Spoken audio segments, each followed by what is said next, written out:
Getting faded, a now respectable and honorable pastime that is indulged in by all types of people all around the world. Athletes smoke up, construction workers smoke up, subway workers smoke up, well, at this point, I'm starting to believe that's part of their job agreement. But anyway, everybody seems to be puffing on that grass in 2024. Though, it wasn't always like this. I don't know about you, but for me, just 10 years ago, getting high was shunned upon by society, and doing so painted you out to be a junkie. Boy, must those accusers feel stupid now, when these days you can literally walk into a gas station and buy an eighth of OG skim cooked by Kim Kardashian, walk out with a blunt in your mouth, stroll by the police station high as fuck, and finish your day at the public park by taking a shit. Okay, that last part is still very much illegal and, well, disgusting, but you get my point. With the amount of celebrity brands out there and half of the US already legalized and European countries catching up too, weed really is Gen Z's alcohol replacement. But it isn't all good. The rising growth of the za industry has also spawned some products that seem to kind of defeat the whole all-natural aspect.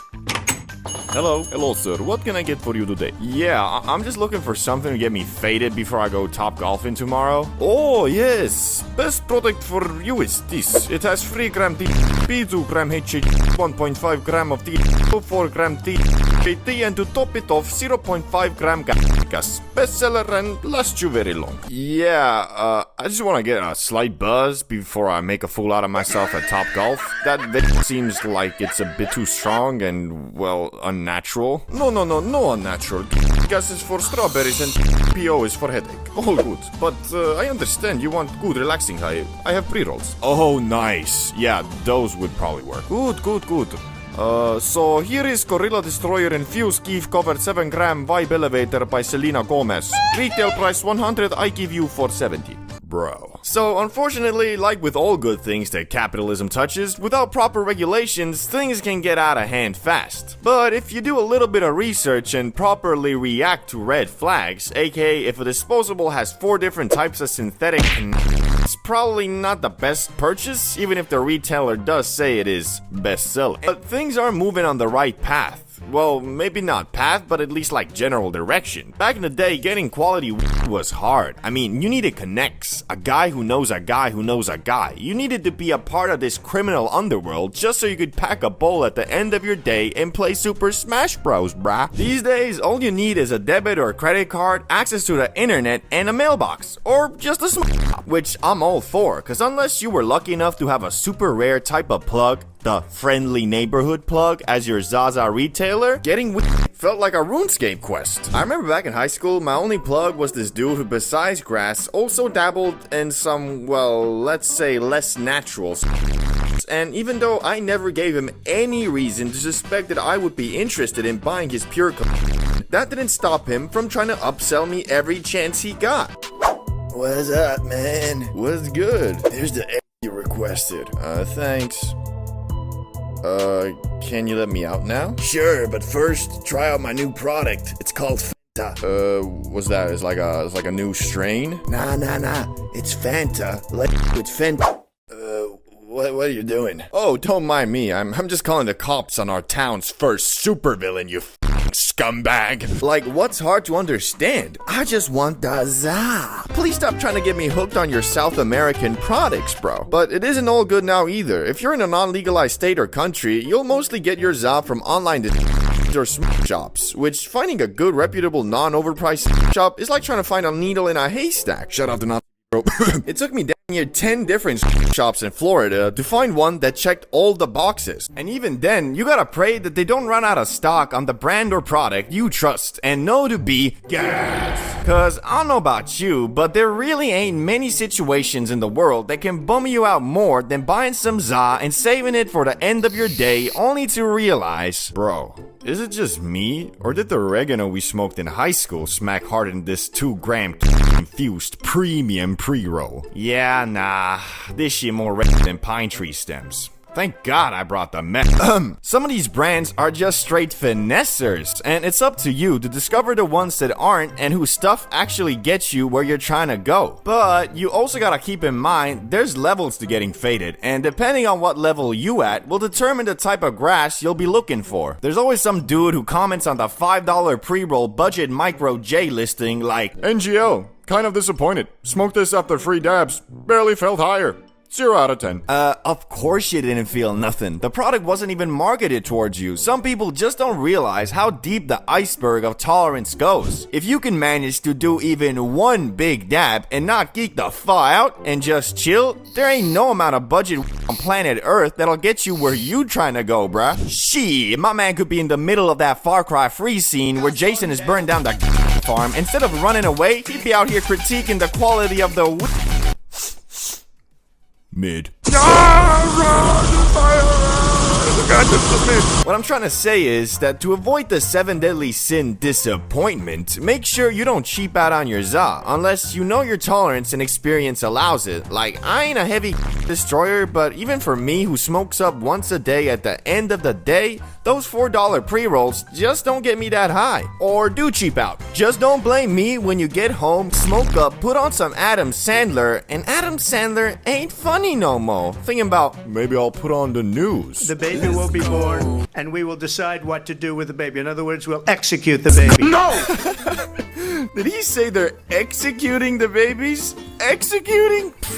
These reality TV comedy networks always getting me, man. But hey, at least you don't have to be risking jail time no more, nor even be involved in illegal dealings with your old plug. Unless you had a professional plug who over the years became a true businessman and did the good old switcheroo, aka removed the first 2 letters from his business model while not changing the type of business he conducts at all. Gotta love capitalism. Although, I gotta admit, back then the za just felt more exotic cause what I had to do to get it. I've grown so accustomed to all these fancy strains, I've low-key forgotten the days of, what's up, man? So, you got the stuff, the good? Yeah, of course. Here's the za.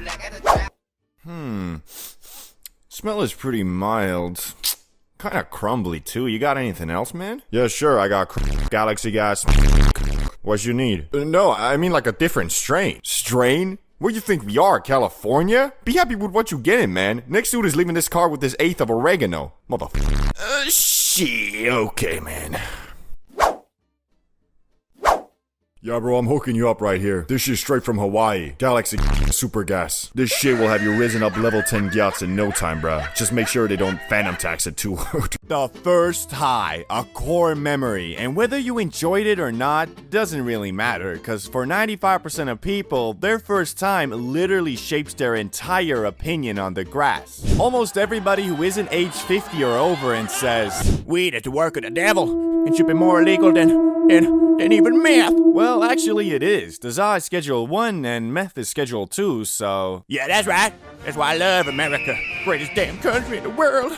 USA! USA! USA! Anyway, what I was saying was that most people who tweak their first time are put off by it for a while and shape into za haters, and people who have fun their first time, believe it or not, don't all become mindless junkies who eat Little Caesars and watch SpongeBob all day. Rather, when asked their opinion on weed, they'll probably just say, my stomach turned into an endless void with an unquenchable hunger for anything edible, which was followed by a sleepiness so uncontrollable I passed out halfway into my 25th Twinkie.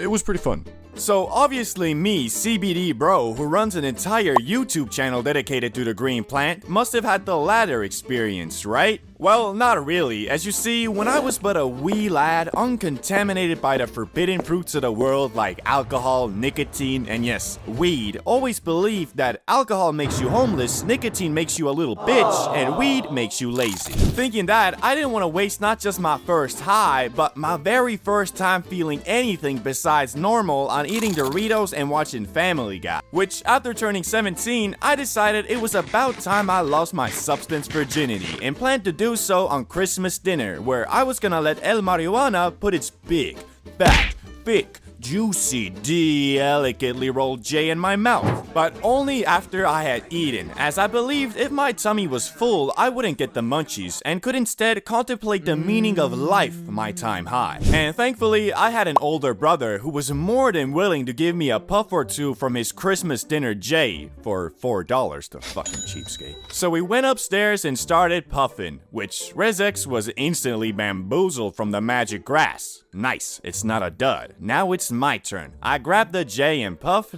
until I could puff no more, and the result was I didn't feel a damn thing. Still had to pay the $4 though. Fucking bullshit. Anyway, as we went through the day, I got increasingly more jealous of my brother, who by his words was fried AF. I was beginning to think maybe I'm immune to getting high, which after telling my brother this theory, he concluded that I'm stupid and just didn't inhale the za in my lungs. And so generously told me to follow him upstairs where he gave me a couple more puffs. For an extra $4, the damn venture capitalist. As I was smoking away, keeping in mind to inhale it all the way down to my lungs, I still wasn't feeling anything, and my hopes of getting fried AF were beginning to look more like a distant dream. When I finished puffing, I sat down at the computer to look at some of those watch while high videos, and my brother asked me, "So, you feel anything now?" No, I don't. What's this weird I'm not sure. I don't know, seems to me you're fried like some Kentucky chicken, boy.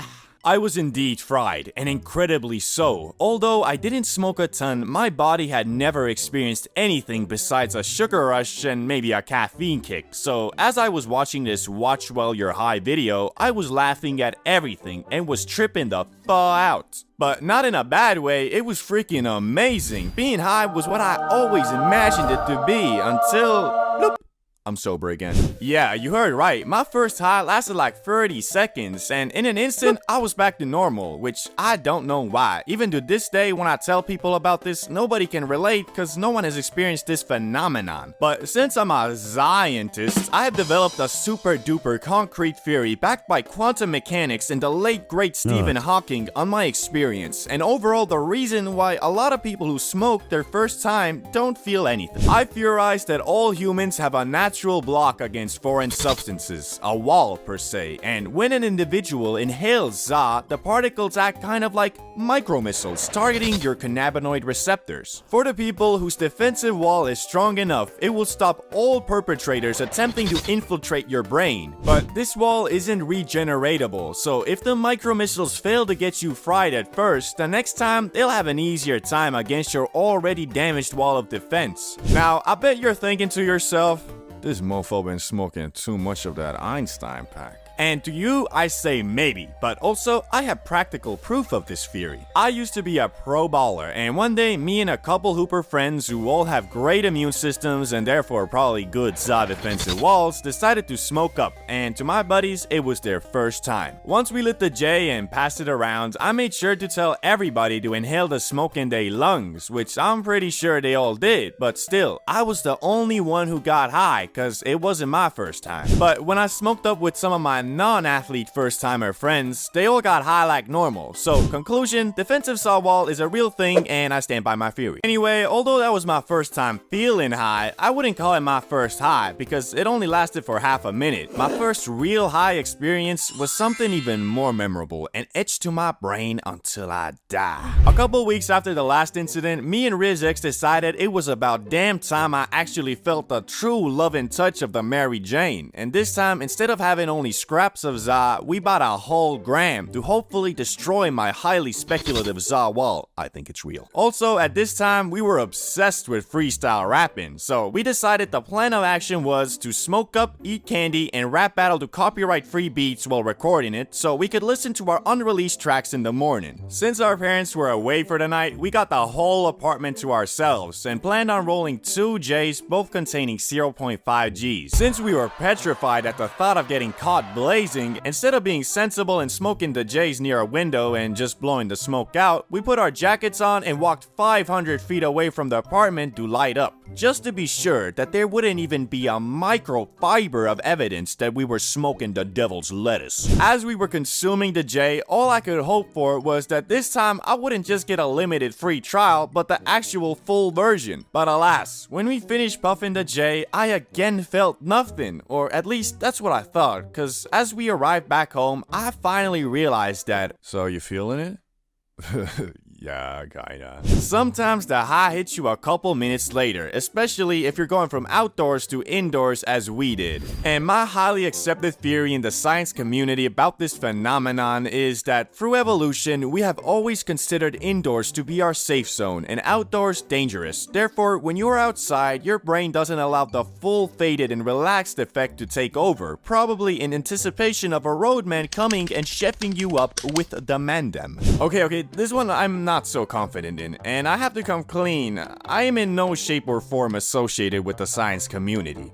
Yet. Anyway, now that we were high and in the living room, we started putting on some beats and freestyling, and to this day, I have yet to replicate the skill and precision of my flow that high. It's hard to explain, but nowadays, I can't rap for shit. I mean, I'll spit one line and be like, yo, I've been getting money making racks, cause you know I'm flipping packs. That's facts. Yeah, that's it. Basically, I run out of rhymes pretty fast, but that day, I did not. In fact, even when my brain had nothing to say, my mouth rapped it for me. I turned into a freestyling robot and became dead sure that I was gonna make it out by dropping a mixtape and becoming a famous rapper. Until we listened to the recording in the morning and realized, yo, flowing on the go. Your girl, she a hoe, making money dancing with a pole. My girl making dough while doing lines of blow. Cause we in the penthouse, baby, living life, and that's for show. Yeah, I'll try YouTube instead. What's crazy though is that after that, I was never able to replicate the auto-rapping again, so my rap career never flowered, but who knows, maybe I'll try to convert this channel into lyric videos and shitposting, all while steadily alienating my audience and killing my channel. Or maybe I should just make a separate channel for that? Nah, that's dumb. I don't know about you guys, but it seems like nowadays most mofos would rather breathe mango juice mist than oxygen. I mean for real, vaping is so normalized and common, you'd be hard pressed to find someone who doesn't do it. Like I swear, some dudes don't even have their own vape, but just know everybody else has one and rely on that to fill their addiction. Couldn't be me though. What you looking at? Anyway, since your boy is a freshly addicted nicotine fiend, I've experienced firsthand the levels of addiction to this devilish substance, and I hope for your guys' sakes, you've never nor never will touch the stuff. Level 1. Bro, why would anyone like this? Your first puff off that awful mango stick, and even though it tastes pretty nice, you probably thought to yourself, bro, why would anyone do this? Just chew gum or something. But then after a couple more puffs, cause I mean you're already at the function or bathroom or whatever, you're like, wait, what's this feeling? I feel a bit dizzy and lightheaded, but I think I like it.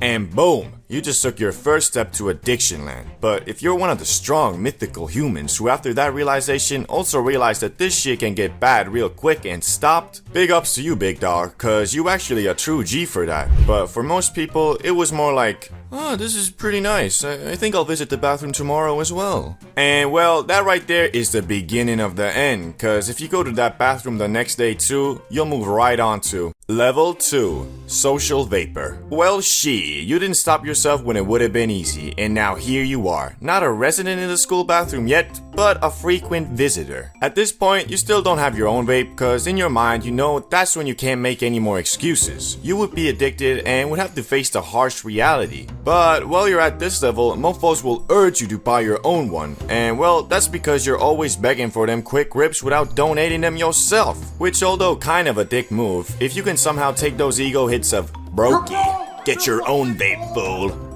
It's the quick rip beggar. Without buying your own, you're actually doing good. And to be honest, vape juice costs pennies, and most of the fools who tell you to buy your own just don't want to feel inferior, so they try to get you completely addicted like them. But if you fall under the spell of the Tate fans and the word brokey destroys you, plus, you know, it would be nice to be able to inhale that cancerous mango juice at home too. You'll move on to Level 3. The Dispo Vape Man is here. You bought yourself a disposable vape, cause well, it's the easiest way to get your own nicotine addiction machine without forking up $50 for one of those weird futuristic box things that make them mega clouds. And because of that, your inhaling of mango juice has quadrupled at least, if not hexex mega dupled, which is like 15 times more. I think. I don't know math. You vape on your way to school or work, you vape during that time, you vape on the way back, and you vape when you're home. So yeah, things ain't looking that good. But remember how at level 2 you told yourself, I will admit that I'm addicted when I buy my own vape. Yeah, well, now you're telling yourself, I just bought one. I'm not addicted or anything. Which will be a recurring theme in the unholy land of addiction. Good news is, this is the point where most people draw some type of line. So like, I can only buy one vape a week, or I'ma slowly start trying to decrease my consumption of cancer. Bad news is though, nicotine is gonna try its damn best to beat that sense of moderation out of you. And if you let it, well, you're going to. Level 4.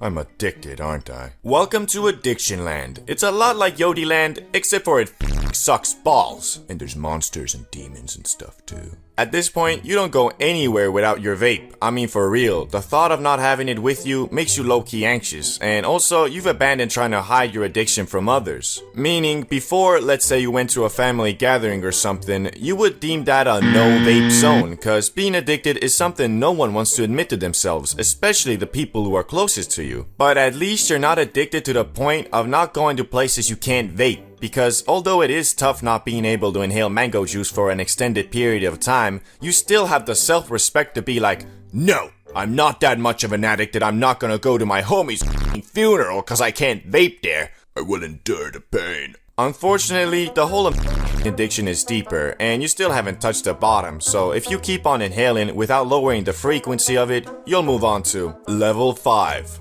The depths of hell. Well, you're addicted and your brain has ran out of excuses to make you feel better about yourself. If anyone asks if you're ever gonna quit, your answer will most likely be, maybe one day, or when I need to. The latter being such an incredibly sad and stupid answer that I'm pretty sure the person saying it doesn't even understand how messed up it is. Like, what do you mean? You'll stop when your doctor says you have lung cancer? Bro, it's too late. Here's your chemotherapy brochure. Treatment starts tomorrow. All jokes aside, guys, this is awful. I've heard people say stuff like that, and it really does sadden me that they themselves don't even understand how shitty of a situation they're in. At this point, you have 100% started experiencing awful side effects like smoker's cough, phlegm in your throat 24/7, and overall low energy and mood when you're not inhaling nicotine. The road to recovery is long and hard, but if you can somehow find the courage to start trying to beat this awful, devilish, monstrous addiction, you'll go to Level 6. Recovery. Not much to say here. When you got all the way to level 5, it's gonna be a slow climb down, unlike the lower levels where if your willpower allows it, you can just stop on the spot and go back to level 0. Here though, you gotta slowly go down cause you have actual side effects from not consuming Nick. But for all my homies who have the courage to admit to themselves that this shit has gotten out of hand, I applaud you and hope for a day where all of us can chill together in peace without having that constant voice in our heads going, Hey, it's been 20 minutes. Time for some nicotine. And if you're thinking about trying vaping, then please, for me, you, and everybody who loves you, don't. It's awful and lame as fuck. I don't know about you guys, but I swear, these days whenever I go outside to catch some fresh air and enjoy the glory of the sun, I'm instantly greeted with mofos triple tapping the Elfington like it was a raid boss. Young, old, fat, ripped, it don't matter. Everybody consuming the Nick some way or the other. Shit, not even our goddamn elementary schools are safe. 12-year-old kids be waking up one day and just being like, you know what? Today seems like the perfect day to get an awful addiction that I will regret for the rest of my life and struggle to control daily. Yeah, better hit up Jimmy too. Maybe he wants to join in. But not all nicotine addicts are the same. In fact, there are a lot of different perspectives on the whole addiction aspect. But one of the worst types to be is the dude who never admits he is addicted. We all know a dude like this. Mofo be sucking on the Benjamin 24/7 or stuffing pouches under his gums every 5 minutes. But when asked if he is addicted, he always hits you with the, nah bro, just the fur. I can quit whenever, I just don't wanna right now. Like, what you mean you don't wanna? Bro been consuming so much Nick, his brain has literally turned into a damn elf bar. And when you tell him to prove it by, I don't know, not vaping for a week, they always hit you with that, man, I ain't gotta prove nothing to you. You don't know me, what I've been through. I'm a dog, I'm a killer.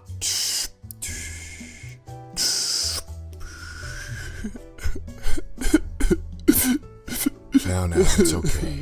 It's gonna be okay. Even though this dude kinda stubborn, I feel for him. Cause who really wants to admit they can't stop? But this next dude, I don't feel bad for at all. The guy who seems to think it's cool to be addicted. Okay, no one thinks it's nice to be addicted, but I mean, that's what this guy pretty much is. They think vaping makes them cool, and therefore shames others for not wanting to. In reality, pretty much every other nicotine consumer will tell you to never start doing it, and that it's much cooler to just breathe air. So, therefore, this guy is, or at least should be, hated by everyone on planet Earth. And if you ever catch a mofo pushing vape into a homie, just run up on him and slap the shit out of him. Kick him in the balls while you're at it, or I don't know, at least spit in his face or something. Fucking asshole. But enough of this hobgoblin, let's move on to the dude who smokes cigs. Okay, this might offend some people, but cigs are goddamn disgusting, and I'm pretty sure they're even worse for you than vaping and nicotine pouches, although don't quote me on that. This guy lives and dies by, "It's all natural, bro," and proclaims, "At least I know what's in it." Like, sorry for hanging on to hope that just maybe, I might not get cancer, cause this dude already marked his calendar for the good old iron lung. Not much to say except for man kinda smells, so 1 out of 10, never touch nicotine, let alone cigs. But now it's time for the occasional addict. Okay, this one is near to my heart, cause sad to admit it, this is kinda me. This dude doesn't have his own vape or pouches or cigs or anything, but that doesn't mean he isn't addicted because he still consumes nic whenever he's offered or the opportunity arises. Speaking from experience, this guy kind of in limbo cause even though there could be weeks, even months when he doesn't touch the Elfington, but then one day he might go somewhere with the homies and do something like this. You wanna hit this? No. Okay.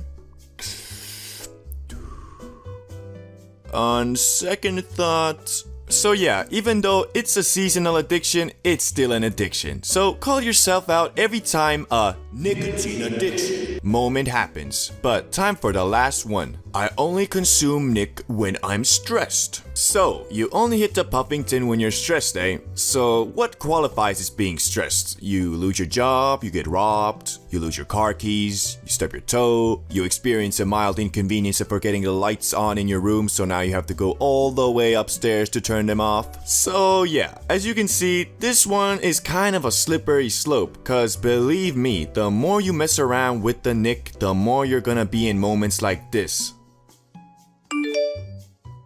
What? That's so... Man...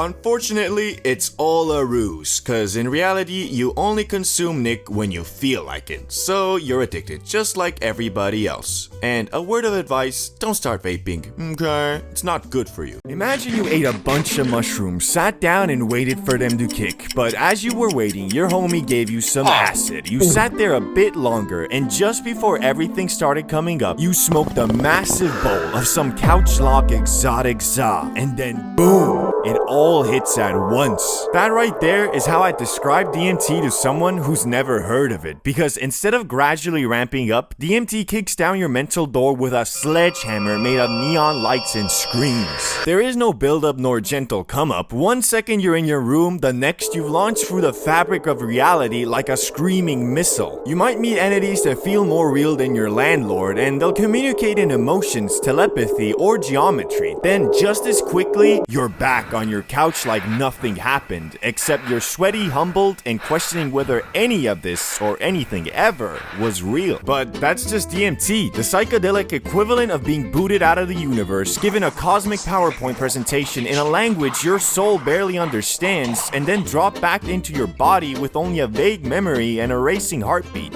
Knowing all that, you might understand why DMT has been one of the few psychedelics I've truly been scared to do. Not because I feared addiction or really any of the usual worries, but because I truly thought that I might not come back from this as the same person. But hey, if you do it, you will talk to intelligent beings from other dimensions, for real. Joe Rogan did it and he seems fine. So, for the sake of education and science, I will be sharing my experience with the king of psychedelics. No wavy hands here, a true out-of-body experience with cosmic figures, ghosts from my past, and an ending that truly left me questioning the reality that I saw versus the reality reality that I live day to day. But as a disclaimer, do not do anything in this video. It's all just a funny, entertaining, and educational stickman story and never actually even happened. I am a stickman. Anyway, it all started where I feel like these things usually start. Los Angeles, California, the city of angels and the homeless. I was staying in LA for 1 month, and I was your typical tourist. Benjamin in one hand and a Starbucks coffee in the other, walking on Santa Monica and Venice Beach, observing some of the most unique and, well, weird people I've ever seen. One guy was walking around with dreadlocks down to his knees and a live parrot hanging around his shoulder. Another smacking 10 blinkers of a pen in front of the metro before going in, sitting down, opening a Nutella jar and raw dogging the whole thing with his fingers, sitting right next to me, mumbling stuff like, Nutella. Then reaching my destination to play street ball, only to be picked up by a dude who had allegedly made $200 on the boulevard that day by doing backflips for money and then spending said money on his preferred combination of highs to play basketball.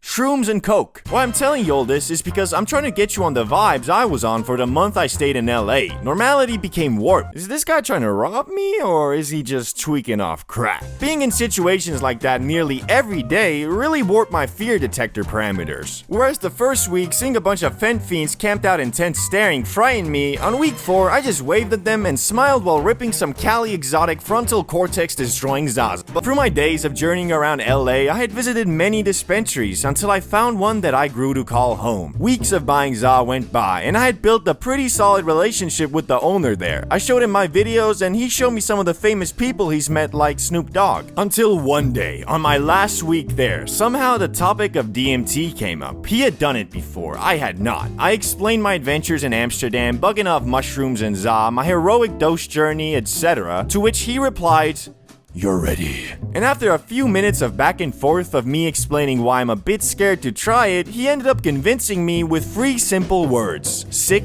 video idea. Damn it! He's right. $7 for eggs?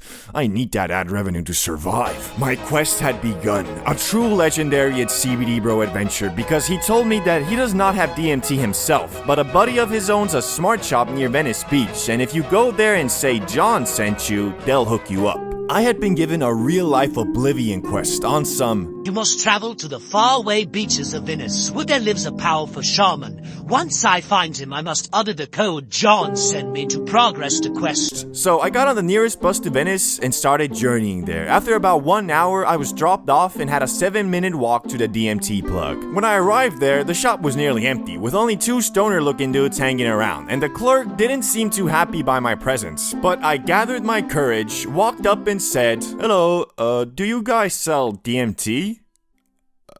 John sent me? And as I uttered the words of the legendary John, his face went from, "Get the f*** out of here, you fed," to, "Oh, John sent you, of course we have DMT. What you looking for, a pen or the real natural stuff?" Shit. Well, give me the natural stuff, I guess. Good choice. Here you are, and you know what? It's on the house. Just come back tomorrow and let us know how it went. Free? On the house? Tears of joy dripped down my face as I hadn't heard those words ever since I arrived in the US. Now, I was locked in. I grabbed the herb and bust myself back to my $3K a month rundown studio apartment. An absolute banger of a deal if you ask me, and got myself prepared. I firstly watched a couple videos on the first time doing DMT, and found this very popular one where it was explained that you have to smoke it 3 times, but that after the first hit, you're not gonna wanna do anymore, yet you must push on if you want to get the true mystical experience. And since I knew I probably won't be doing this stuff ever again, I decided that I just had to go all out. I packed 1 bowl ready and set aside 2 similarly sized doses on the table to be added in after I finished the initial bowl, and well, I got down to business. I ripped my first hit, and right after exhaling, my room started shrinking. I swear the walls started closing in on me, and it's like everything got some top tier Minecraft shaders and a texture pack. I was way screwed up, but there was also a guiding voice, very similar to the video I had just watched. Whatever you do, don't stop. You have to keep going. You have to get that 3rd hit. I'm not shitting you when I say I felt like my only way to salvation was to get to the 3rd hit. I rushed to pack the 2nd bowl, all while I still saw the walls closing in. It was like a time trial. Okay.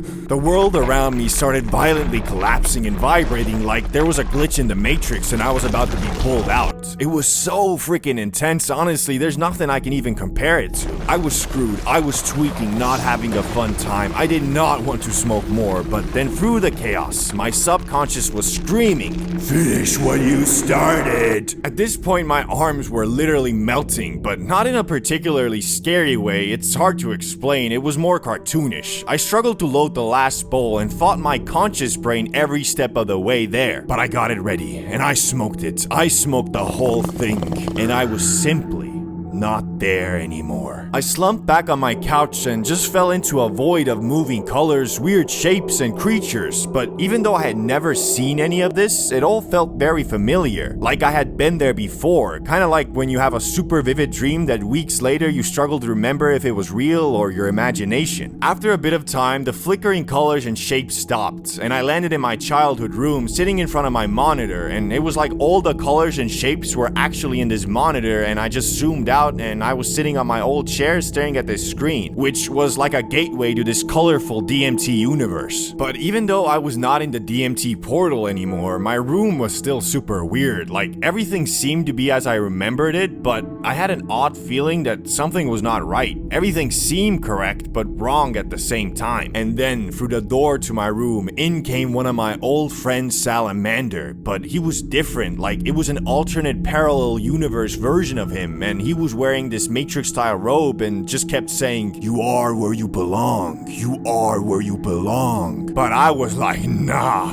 this bad trip fake-ass Salamander, so I ran towards him and tried to give him the 1-2. But as I ran at him, he disappeared, and so did the room and everything behind me, and I fell through the doorway into this endless freefall of darkness that was surrounded by computer code detailing my whole freaking life. Events that I lived through, written out in some JavaScript language, like my whole existence was just a game with preset events programmed in. Eventually, I stopped free-falling and was just standing there staring at all this code around me in existential dread when a calming yet ominous voice echoed from a distance, "Now that you know, can you ever go back?" And snap! Just as I flew into this void via flashing colors and weirdly familiar shapes, it pulled me back the same. I opened my eyes and I was wide awake, clear-headed as I've ever been, staring around my room in shock. Holy shit. It felt like it was over before it even started, and although I was left feeling a little bit frightened from that ominous final message, overall, I was just in shock that there exists a plant with such tremendous power in pulling out your subconscious mind and leaking it all to your conscious mind. I had a sense of mental awakening, but also like I knew something I shouldn't. Shit still freaks me out to this day. Really, the only thing I can compare it to is some ultra vivid lucid dreams I've had, and even those were more grounded in the reality we perceive day to day. DMT isn't your average psychedelic like psilocybin, which adds a layer on top of reality. DMT is its own reality, its own plane of existence, and for that reason, I probably won't be doing it again. Although I am very curious about the mysteries it presented to me, I also know from previous experience that trying to get answers to these mysteries just end up giving you more mysteries. But then again, I don't know, maybe DMT is different. Zaza myths. Grass cap, lettuce slice, call it what you want. Anyway, today we're going to go over the most common misconceptions about the magic green plant, which I'm willing to bet that you've fallen for at least once. Yes, you, Mr. Bro. This pack tested at 38%, so I'm basically entering another dimension. Okay, if you say so. So, how is it? Well, I'm high, I guess. Mouth is really dry though. It kinda tasted like dirt. Certified exotic! So, for the sake of education and science, we are going to go over every Zaza myth from funny to dumb to dangerous, so the populace may have a better understanding of the magic green plant and avoid the risks they were subject to before. Whether you're a seasoned lettuce enjoyer or a rookie roller, these myths have been floating around since the dawn of the J, and even though people are a lot more informed these days, you'd be surprised at how many people still believe that higher THC percentage equals stronger high. This is probably the most common rookie mistake in the lettuce community. People walk into dispensaries like they're buying a protein shake. And what's the strongest thing you got? 35%?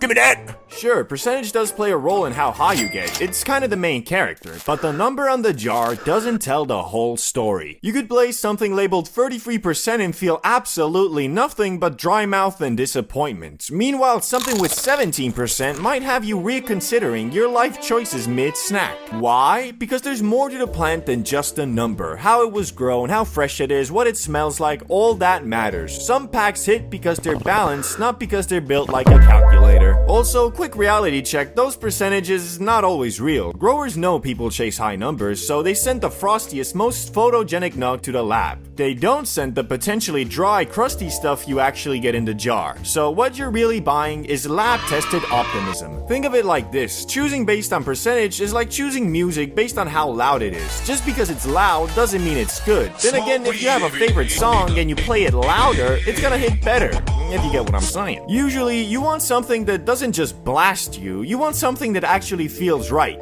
So yeah, the number matters a little to the extent that a 6% pack is going to be mellow and anything between 15 to 25% is going to hit normal. But beyond that, it's just marketing. So don't let it trick you into thinking you're buying magic, otherwise you'll keep paying $60 for mid in a shiny bag. Which next one is something I believed in myself up until just a few months ago. Indica equals chill, equals energy. Put you in the couch, bro. Get you creative and energized. Yeah, not exactly, at least anymore. That whole equals sleepy equals Zoom thing is Zaza astrology. It sounds deep until you realize it's mostly vibes and guesswork. Back in the day, indica and sativa meant something botanically, like plant shape and how tall it grows. But now, after decades of crossbreeding, everything is basically a smoothie. You're not smoking a pure sativa. You're smoking some hybrid mutant with 6 parents and a confusing childhood. You might get an that it makes you vacuum your room at 3 a.m. or but it has you melted into the couch watching YouTube documentaries about ants. It's not about the label, it's about how your brain reacts to whatever is actually in the flower. Also, most of these strain labels are just marketing now. The same lemon blaster you buy in LA might be a completely different plant than the lemon blaster from your guy in Detroit, but they both swear it's sativa because the bag is yellow and has lightning bolts on it. To be fair though, you do have a higher probability of getting a chiller vibe with indica and more of an active vibe with sativa, just that it's not always the case, and a lot of times an indica strain can make you just as productive as with sativa. A lot of it is also just in your head. Like, if you're a daily smoker and smoke sativa during the day and indica at night, you're gonna feel like you're more productive with sativa because every time you use it, you actually plan on doing stuff, compared to indica where you plan on, well, just hanging around. But this next one might be the most dangerous misconception out of them all, and that is, you can't overdose on grass. Ah yes, the ultimate stoner defense mechanism. You can't overdose on za, bro. It's impossible. It's natural. Chill out. Technically, yeah, you're not gonna flatline from lettuce. There's no grass version of the he took too many and never woke up story. But let's not pretend you can't go way past the point of good vibes into I'm dying, call my mom territory. You can green out, you can white out, you can throw up, panic, forget your name, think you're in a dream, and try to call 911 on yourself using a TV remote. But sure, not an overdose, just a deeply humbling spiritual reset. It usually goes like this. You take an edible and it's not hitting, so you take more. Then about 45 minutes later, your soul leaves your body and watches you pet your wall for emotional support.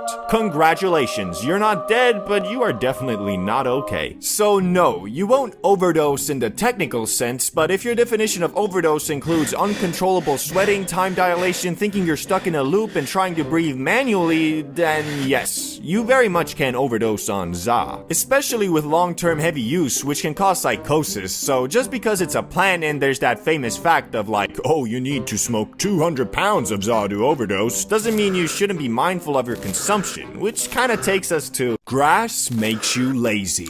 My teacher once told me, boy, you smoke too much of that lettuce, you'll never do anything with your life. Meanwhile, there are programmers, artists, chefs, and athletes out here doing their taxes while baked off their mind on something called Purple Monkey Dirt Nugs. Let's be clear, za doesn't make you lazy, you make you lazy. Grass just lowers the volume on your internal monologue enough for you to enjoy doing nothing. If you were already a couch potato before, sure, lettuce might just butter you up and serve you to the couch gods, but some people take a hit and immediately get the sudden urge to deep clean their bathroom or organize their sock drawer by emotional trauma. The truth is, how you react depends on your brain, your tolerance, and whether you just hit something calming or smoked a strain called Nightmare Jetpack. Also, not all laziness is bad. Sometimes the reason people seem lazy after smoking is because their brain finally isn't on fire and they're just chilling for the first time in days. That's not laziness. That's peace, baby. So no, ZA doesn't make you lazy. Being a human in late-stage capitalism does. Grass might just make it more comfortable to stop pretending you're okay with it. It's just a plant, so it's always safe. This one's popular with people who think putting a leaf emoji next to anything instantly makes it healthy. Bro, it's natural. It's from the earth. You can't get hurt by something nature made. Okay, cool. So are poison ivy, nightshade, and grizzly bears. Nature doesn't care about your vibes. Nature is not your plug. Yes, lettuce is a plant. So is hemlock, so is ayahuasca. That doesn't mean you should roll it up and smoke it every morning like it's a spiritual multivitamin. Natural doesn't mean harmless. It just means it didn't come from a lab this time. Now, for most people, grass is relatively safe, but let's not pretend it's some invincible superfood. You can still develop tolerance, mess up your sleep, get dependent on it to function, have a panic attack mid-cartoon, or blast off into a full psychotic break if you overdo it for too long. And let's be honest, most people aren't smoking pure organic, forest-grown artisanal flower. They're ripping mystery carts from some guy called Seke with a shoebox business model. Even flour itself isn't always clean. It can have mold, pesticides, or be so dry it turns to dust if you breathe on it wrong. So yeah, it's a plant, but that doesn't make it invincible, perfect, or immune to consequences. You could take a salad and turn it into a problem if you tried hard enough. Bottom line, lettuce can be chill, but like anything else, too much of it too often with no self-awareness equals problems. And saying it's natural won't help you when you're halfway through a green out wondering if your dog is judging you. 10,000 BC, a group of cavemen in the Oki Islands of Japan needed some warmth and wanted to start a fire when they discovered a funny looking green plant, and either out of curiosity or desperation took it and inadvertently created history's first ever hotbox. Yet this early grass was not that loud that people be smoking today, because as we know, over the years the ZA has been scientifically and artificially cultivated to be much more concentrated in the high it gives. So although it is funny to think about a group of cavemen purposely starting a fire in a small shelter for the sole purpose of getting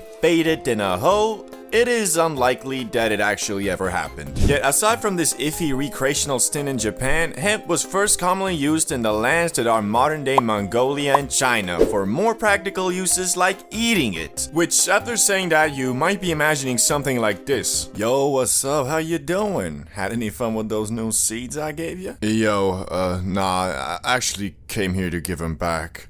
Last night I was looking at the moon and I swear that motherfucker was looking right back at me.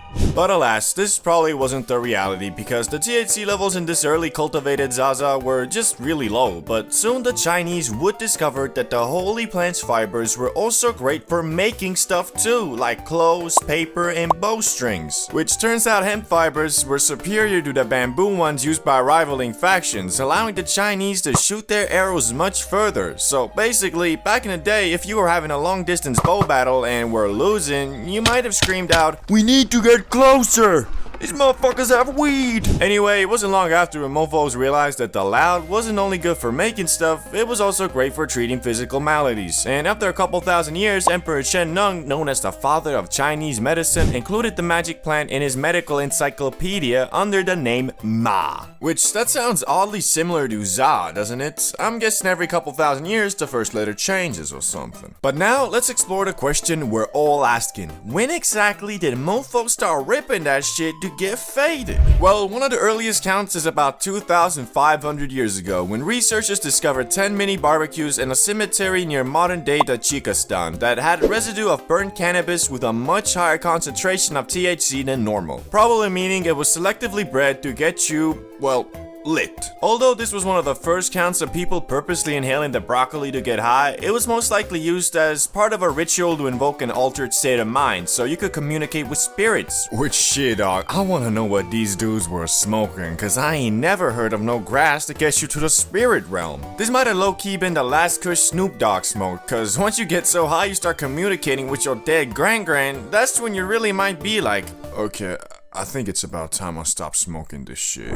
Since cannabis, for one reason or another, proved to be quite the useful plant, people started trading it around the world as soon as it was domesticated. Which the only people who didn't really fuck with the Zaza were Europeans, who preferred getting hammered instead. Which is low-key reflected in modern times too, especially in the northern countries where once you turn 18, you can drink as much poison as you want, but if you want to blaze, well, you might be looking at a little bit of jail time, my boy. But now, let's quickly go over the uses of cannabis throughout different cultures so we can move on to the modern age, starting with Hindus. They made something called Bang, an edible cannabis paste that had medicinal properties, but also got you high. This could be added to a variety of foods and drinks, which this Bang was the preferred food of the Hindu god Shiva, making him in my eyes the god of edibles. Disclaimer, that was a joke. Islam. Here the Za was called hashish and was introduced about 1,000 years ago, which hashish wasn't strictly forbidden in the Quran at first, so a lot of Muslims ate it for its medicinal and relaxation properties. But later, Egypt basically banned it, and also the Quran was revisited by many and reinterpreted to include hashish to be banned just like alcohol. The Vikings. These dudes basically used the Za to make rope, sailcloth, and other things, but also for its medicinal properties, mostly to relieve pain, and to date, there's no hard evidence that they consumed it for its recreational use, but you know, maybe they should have, because they were quite the horrendous savages and murderers, so it might have made them think a little bit about peace and love. But what about America, England, and the actual global world powers? How did they react to weed?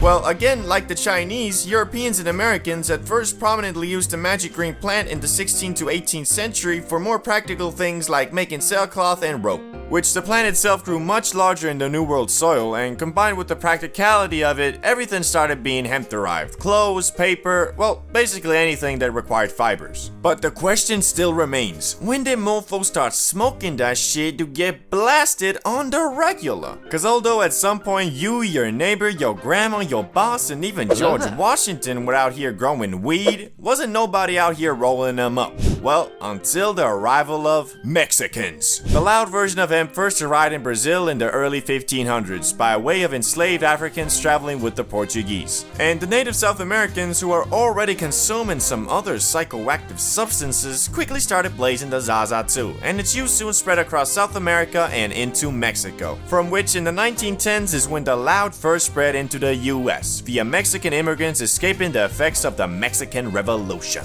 And almost immediately the good was viewed as a threat, and by 1931, 29 states had banned its use. Although it wasn't really the Zaza that the US didn't fall with, it was unfortunately mostly just racism against Mexican Americans and black citizens of the South, which both these groups were enjoyers of the Za to some regard, so it became a scapegoat for racial bias in the US, and they blamed it for everything from petty crimes all the way to murder. And in 1937, the US completely banned all non-medical use of weed, which all of this kind of explains why the mostly peaceful plant has been thrown in the same Schedule 1 category with full-on life-destroying substances like heroin and cocaine. But thankfully, a couple decades later came the hippie movement of the 1960s to 1970s. This is what lightly sparked the comeback for weed, cause unlike before, when the Zaza was mostly smoked by Mexican immigrants and black citizens who the US was massively racist against, the hippie movement had middle-class white American youth start blazing too. Which it was all about love, peace, spirituality, non-violence, and of course, every hippie's favorite, recreational drug use. Although most hippies were all about peace and love, that was quite easy to say when most of them were literally privileged enough to drop out of college, run off with Cassandra in a rainbow van, go on copious amounts of mindset-altering trips, mostly powered by LSD, and then return 10 years later to their parents and have them say, It's okay, son.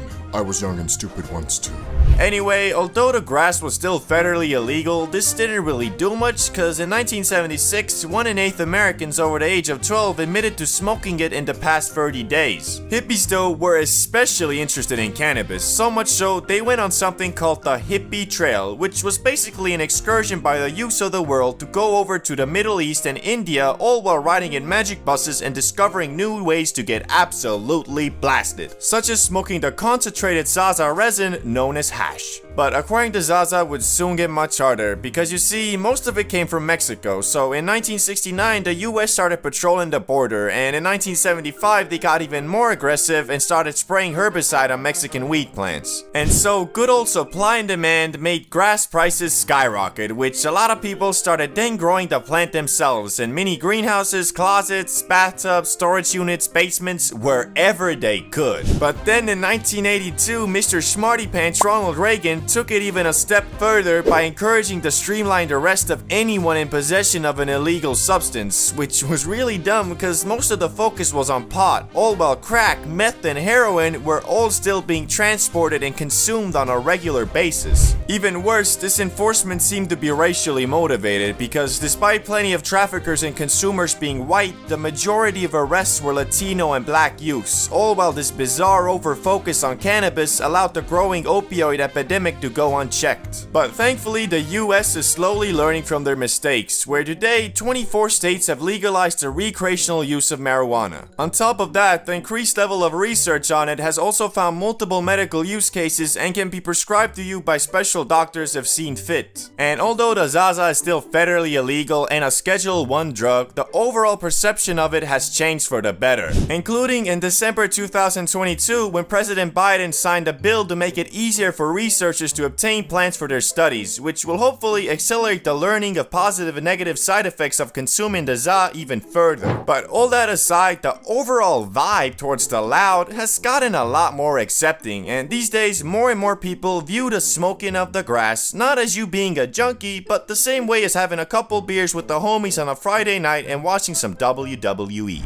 January 1st, 2014, there is a line of people in front of a store in Denver, Colorado. Time goes by and they finally open, which then a man walks in and buys the first ever legal recreational bag of weed in the US and gets absolutely obliterated. And I'm pretty sure no one expected this event to bring forth one of the fastest growing industries in the United States. From being known as the murder drug in India to going to your local dispensary and buying an $80 bag of banana strawberry pudding flavored weed, this is the story of how the Za went from illegal to a projected $100 billion industry by 2028. And it all started in the early 1900s. The initial regulation of cannabis in the United States came with the enactment of the 1937 Marijuana Tax Act. There is a widespread belief that the decision to outlaw cannabis was driven by racial motivations, for you see, during the early 1900s, a growing influx of Mexican immigrants into the US prompted a shift in media discourse towards portraying the ganja as a dangerous substance, leading to the implementation of stricter drug and cannabis laws. Media reports even went as far as labeling marijuana as the murder drug. Yeah, bro, not meth and not coke, weed was the murder drug. What are you doing, bro? Smoking that murder drug. Oh, I didn't know it was that bad. Yeah, man, it makes you violent and literally go insane. Oh, damn, I'll put it away. Thanks for warning me. Nah, you good, just don't do it again. What's that? This?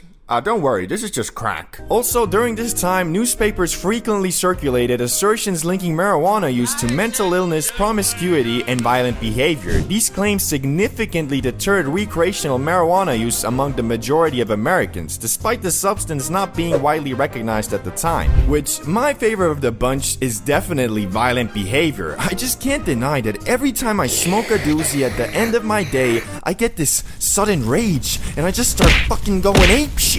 That's probably also a big reason why Bob Marley was such a war activist and always propagating rage and hatred. Disclaimer, that was all sarcasm. Anyway, later on, John Ehrlichman, or whatever the fuck his name is, a senior advisor to Nixon, was quoted as saying, well, the quote is pretty long and boring, so I'll just summarize it. Pause the video if you want to see the full version. Did we know we were finessing the public about weed? See, of course, dog. But you gotta understand, bro. We did it for America. We got the public to associate hippies with weed and blacks with heroin. Then we criminalized the shit out of it and went full commando on them. We talking Rambo. We talking death to the chopper. Shit, we went full D-Day on them motherfuckers, man. We hit so many damn licks.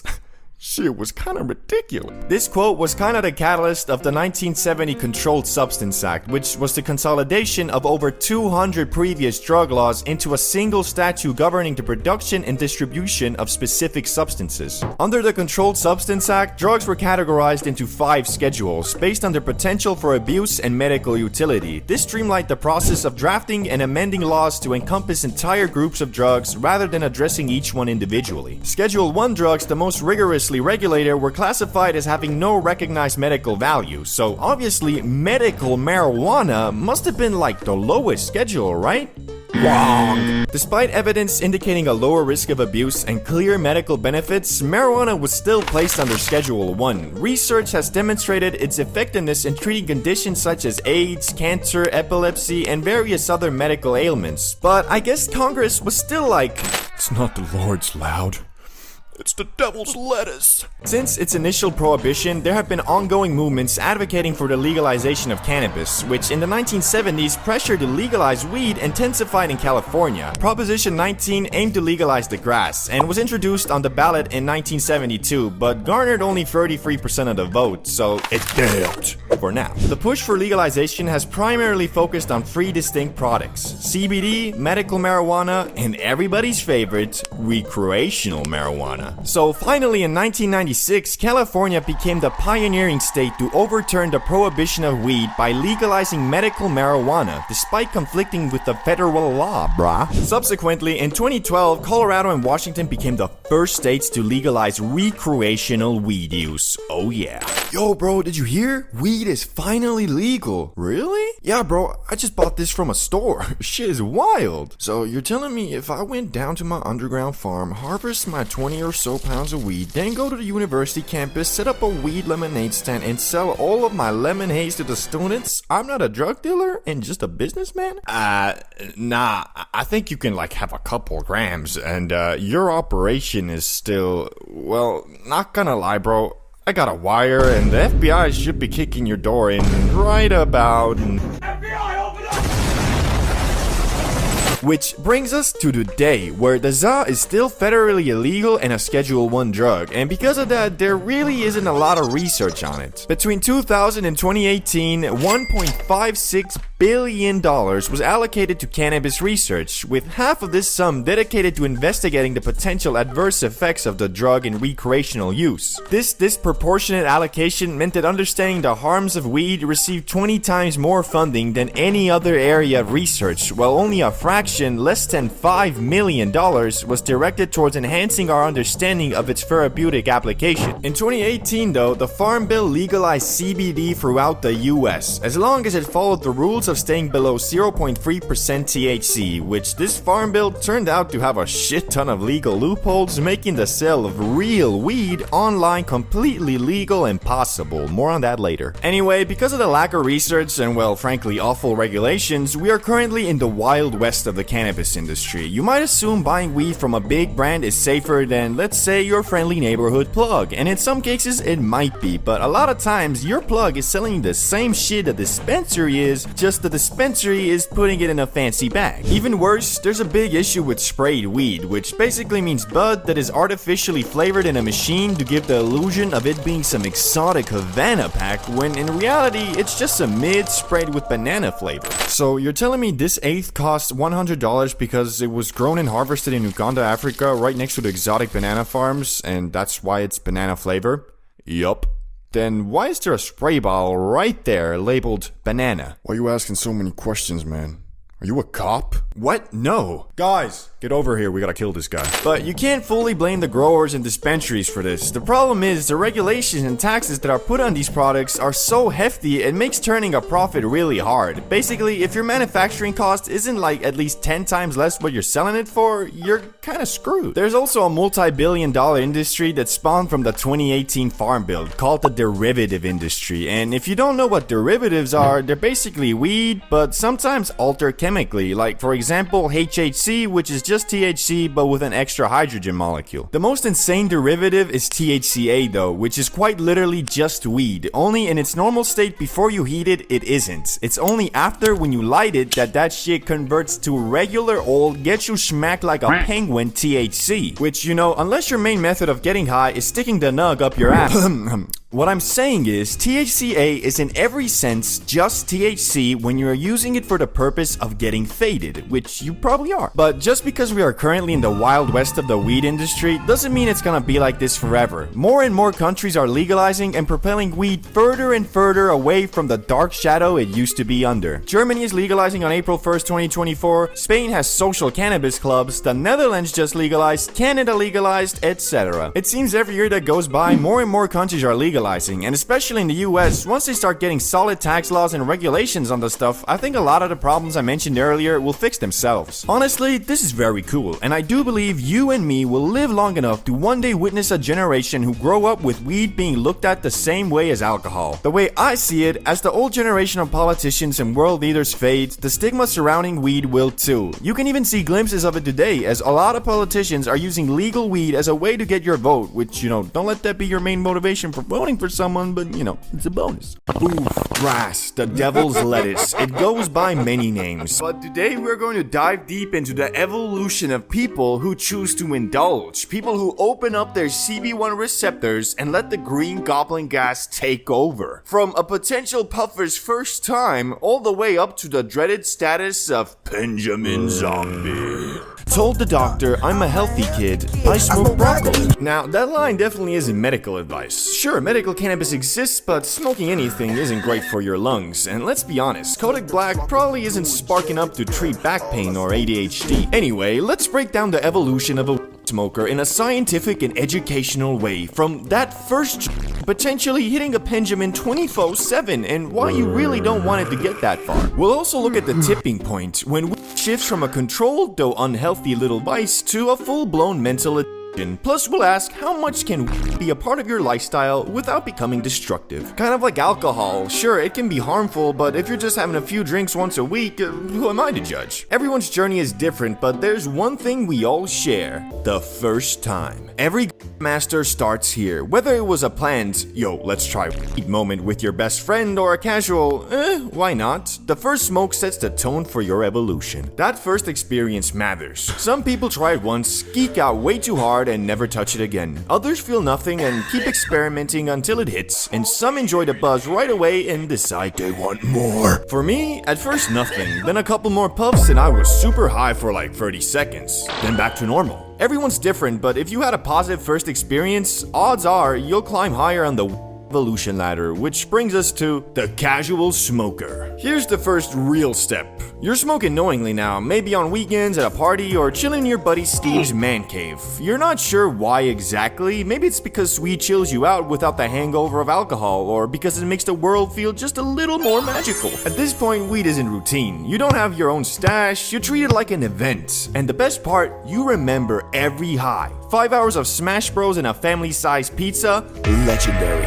Wandering the suburbs baked? Iconic. Honestly, this stage is the sweet spot. Casual smoking is usually less harmful than drinking every weekend. Plus, it makes it so that almost every high is a memorable night. But chances are, eventually you'll evolve into the routine toker. Now, you're smoking more regularly. Not just with friends, but at the end of the day. You light up before a walk, chores, or just relaxing. You know it's bad for your lungs and that it makes you lazy, but in your mind, the juice is worth the squeeze. By now, you're learning the basics. Strains, THC percentages, different methods. Maybe you've got some papers in a tray. You know a bowl hits harder and faster for those stare at the wall eating ramen nights, while a joint gives you a smoother, longer high for a walk around the park. At this stage, the high starts to feel less like a novelty and more like a tool. You can use it for deep convos, crazy observations, or even philosophy hour with your buddies. Where once you were just giggling at Shrek and demolishing Ben & Jerry's, now you might be debating the political and economic state of the world.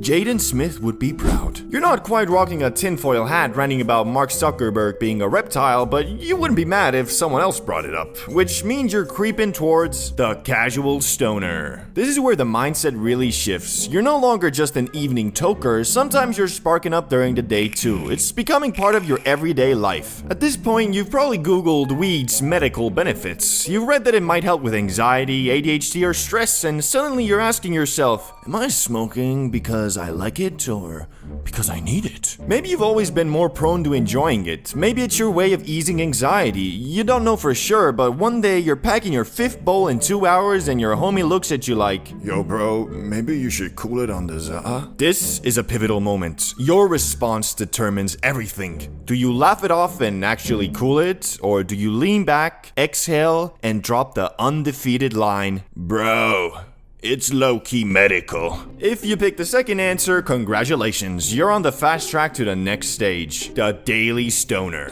This is a stage where things flip. Back in the casual stoner days, you smoked during the day occasionally. Now it's the other way around. You occasionally don't. Wake and bakes have become a sacred ritual. You roll out of bed with all the weight of life on your shoulders, school, your job, your investment account, and instead of tackling them sober, you think, yeah, I'll deal with all this, but I'll do it high. Alright, let's see. Investment account, I'll check the stocks tomorrow. Job? Shit, I'll just call in sick. School? Well, I'd open my laptop, but the battery's dead. Guess I'll charge it while I go play Borderlands 4. Wow, what a productive morning. Got everything done in 3 minutes. That's the illusion of the daily stoner. You convince yourself, yeah, I wake and bake, but I still get stuff done. And technically you're not wrong, you do get things done, but weed warps your definition of productive. Something that would have taken you 15 minutes sober now takes an hour, and by the end of it, you feel like you just worked a 12-hour shift. Progress is still happening, just at a snail's pace. The bigger issue, your tolerance is climbing to skyscraper levels, because, well, you don't always aim to get obliterated during the day, you still blow yourself to orbit at night. Combine that with a dulled work ethic and suddenly you're spending record high amounts of money on weed while earning less, because let's face it, you're prioritizing a chill lifestyle over hustle. And if you keep leaning into that chill side, sliding further and further down, you'll wake up one day and realize you've officially crossed into full-blown stoner. Water versus weed. Which one's more important? The obvious answer is water, but the fact that you hesitated, even for a millisecond, and thought, wait, no weed? Yeah, that's the sign. You've officially evolved into the full-blown stoner. This is where my own experience starts to taper off, because I never made it this far myself, but from what I've seen, the difference between a daily stoner and a full-blown stoner is subtle, yet massive. The daily stoner still believes they're enhancing life with weed, using it to make something boring bearable or something fun even better. At this stage though, that illusion is gone. Here, being high is the baseline, the normal state. No more, oh shit, I'm too high moments. No more novelty, no more magic. What used to feel like a rocket launch now just feels like existing. And while that might sound chill, it comes with a heavy trade-off. The wonder of the za has faded, the excitement that made it special is gone, and in its place is a quiet dependency. Weed stops being a semi-unhealthy vice you choose and becomes the silent addiction you can't imagine life without. This right here is the turning point. Some people never get past it. Some people catch themselves and scale back, but if you don't, there's one final grim stage of evolution waiting ahead, and it's a place you really don't want to end up. The Benjamin Zombie. Wake up, Benjamin. Eat breakfast, Benjamin. Clock in at school or work, Benjamin. Light up again, Benjamin. Repeat! Life becomes a loop, a hazy carousel that never stops spinning. The world feels like it's moving in slow motion, like you're stuck on a never-ending train ride with foggy windows, and the destination, nowhere good. Usually a one-way track toward burnout, paranoia, or full-blown psychosis if you don't slam the brakes, brah. By this stage, there's no wonder in weed anymore. No spark, no giggles, no creativity. Honestly, you don't even like it anymore. It's not fun, it's just what you do, like brushing your teeth or scrolling your phone. It's become automatic, a reflex. You smoke not to elevate, but to avoid the emptiness of sobriety. And that's the saddest part. The plant that once made music sound richer, food taste better, and sunsets glow brighter has been stripped of all its charm. Now, it's just fuel for a fading engine. You're not living with weed anymore, you're surviving through it. At this point, you're not a stoner, not even a daily stoner. You've devolved into the Benjamin Zombie. Permanently hazed, always chasing the next puff, yet never really getting anywhere. But hey, you can always just cool it off the za and get back to where it was fun again, like being a casual. Moderation is key, remember that. So yesterday I was packing myself a big ol' hit, as per usual, and thought to myself, man, I'm really hitting the za from this wacky silicone machine-crafted laboratory-grade piece. Like, what happened to the apple BONG, the can BONG, the good old spliff? And so today, I'm coming at you with the 5 levels of smoking grass, and how your equipment to do so evolves, along with your mindset and shit. Starting with level 1, the noob. This is the level where you still think the za is some type of magical space unicorn shit, cause well, you've never done it, but your friends say it's crazy. So one day, you and the boys hear of a dude called Dragon selling grass in the school bathroom, so you band your money together and go acquire the grass. Once obtained and a safe area found, your friends are like, how are we gonna smoke this? Which, depending on where you're at, you're gonna end up either with a crappily handcrafted spliff or an aluminium can with holes in it. Whichever one you choose, you're gonna get faded in a hole that night, and either fly with the happy space unicorns or get tortured by thoughts like, hope my mom doesn't call me right now. Is this ever gonna wear off? Was 9/11 an inside job? And if your first experience was the latter, then you probably didn't advance to the next level, at least for a while. But if you had a fun old time and continued to smoke up with your buddies, at some point you'll find yourself at level 2. Why does she always make my throat burn? After a while of smoking the za from spliffs or from some shitty Mountain Dew can, you finally think to yourself, maybe I should invest in something that makes it so my throat doesn't want to eat itself inside out every time I take a hit.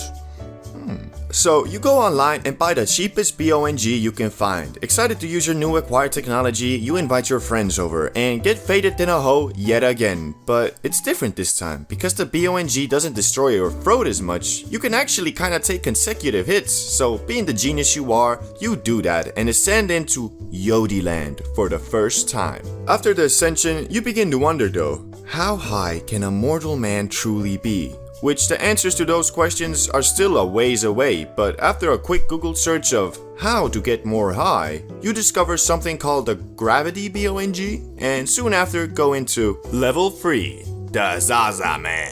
Eager to try out your newfound powers of gravity control, you yet again invite your friends over and take a smack dabbly do off that thing. Which what follows is actually not as crazy as before, cause even though you all did get faded in a hoe, you also got sleepier than a hoe and got knocked out on the couch pretty fast. So you vow that the next time you use the powers of gravity, you'll drink an energy drink or something so you won't fall asleep like a baby. Even though it is pretty nice sleeping like a baby. Anyway, at this point, your friends are probably like, yeah, nah, that's a bit much. But because you're a crusader and haven't yet learned the lesson of moderation, you still want to get even more faded. So back to Google, and now you find yourself basically with 2 options, edibles or dabs. But because this is the 5 levels of smoking grass, let's just say you chose the dab pen. And shortly after, you move to level 4. The Fortnite cart. After the obtaining of the Benjamin, you test it out with your friends and you get faded in a hoe yet again. But the reality is your friends just want to smoke normal za cause the Benjamin kicks too hard for them. But you still haven't learned moderation, so you call them wackos and waddle your way to Benjamin City alone. While at Benjamin City, you're like, more high, must get more high. And there's only one more item to fill your never-ending quench for tolerance destruction, and that is level 5. Bro, what the fuck? You got a damn science station here with dab rigs? They're, well, unnecessary is a way to put it. I mean, bro, you know she has gone too far when you gotta look at the instructions on how to get high. Plus, your friends don't even really want to try it out anymore and urge you to go on a tea break, which, after realizing that all your money has been going to your need to get higher and higher, you're kind of forced into one, which, after, hopefully you'll move on to final level.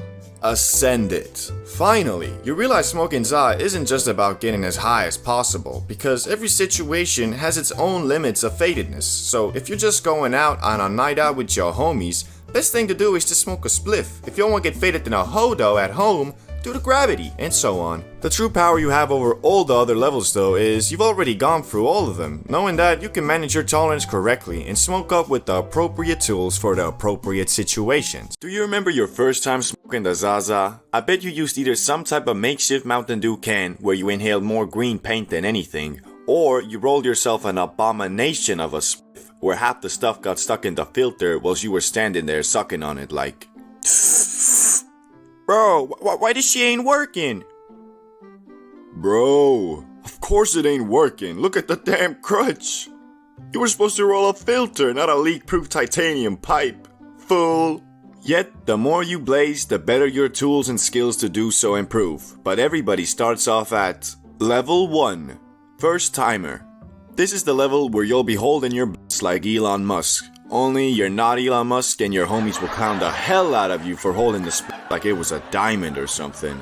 Also, at this point, your understanding of rolling blitz is that you put the stuff in the middle and just kind of roll it up like a cone. It doesn't actually work like that. And if you were to hit any type of can or makeshift bong, even after the slightest inhale, you'll be on the floor coughing your lungs out of your throat like... So I just inhaled from this opening? Yeah, man. You bastard. You licked it, didn't you? But no worries, after a while of being clowned on, you'll eventually learn enough to get to Level 2. Yeah bro, I can roll it no problem. Even though you're still only a beginner, this is where your confidence is at its highest, cause you've rolled a couple splits and instead of them being completely unusable, the homies usually are like, okay, whatever, it'll do. This is also the stage where you'll probably green out for the first time, cause you overestimate your tolerance a lot. Thinking that just cause you've blazed up 3 times in the past 30 days, you're ready to go over to the homie's house and start hitting something called the gravity bug? Whatever though, how much higher can you even get, right? Also, at this stage you just might have a makeshift aluminium can pipe thing at your place, but buying an actual bug is out of the question, cause you'd rather cough till you're on the floor in tears than pay 20 bucks for something that isn't even necessary. Well, wait a month or so and you'll be on Level 4. Around you, you'll be looking something like this. But for all the people who are relatively new to blazing, this list can help you avoid doing things so incredibly stupid that you'll look back at them, wondering if maybe you really are all the things that you were called in those Call of Duty lobbies back in the day. Anyway, let's get right into Number 3. Ordering food and then forgetting about it. So you hit a smack dabbly do and you're suddenly hit with the munchies. Since you are feeling extra lazy today and want to reward yourself, you hop on your favorite food delivery app and get yourself 15 hot wings, 2 Big Macs, 2 large fries, a number 4, 2 number 9s, 1 with extra dip, and also a good old McFlurry. Now that you ordered your food, it's time to hop on the good old internet and start looking at random stuff. And oh, what is this? A conspiracy theory about Elon Musk? Better dig deeper, you say to yourself. Until you end up on some random subreddit with 15 members arguing if birds are robots created by the government to spy on their citizens. Yet at some point, you get tired and fall asleep. So the next day, you wake up, drink your coffee, and go outside to watch the beautiful sunrise. But oh, what is this? You are greeted by 3 smelly wet bags of food from yesterday's rain, and you think to yourself, oh boy, free breakfast. Nah, but for real, this happened to me once, and it was one of those moments where you think, man, really gotta lay off that sauce. Number 2. Yeah bro, we're gonna go, let's just do one more hit. Ah, the good old one more hit. For some reason, every time you want to go outside to do something, either alone or with friends, there's always the internal conflict of, are you high enough? And to be honest, most of the time you are. But man, I'd rather be tripping balls, feeling like a special needs space cadet, than have that, man, I should've smoked more feeling.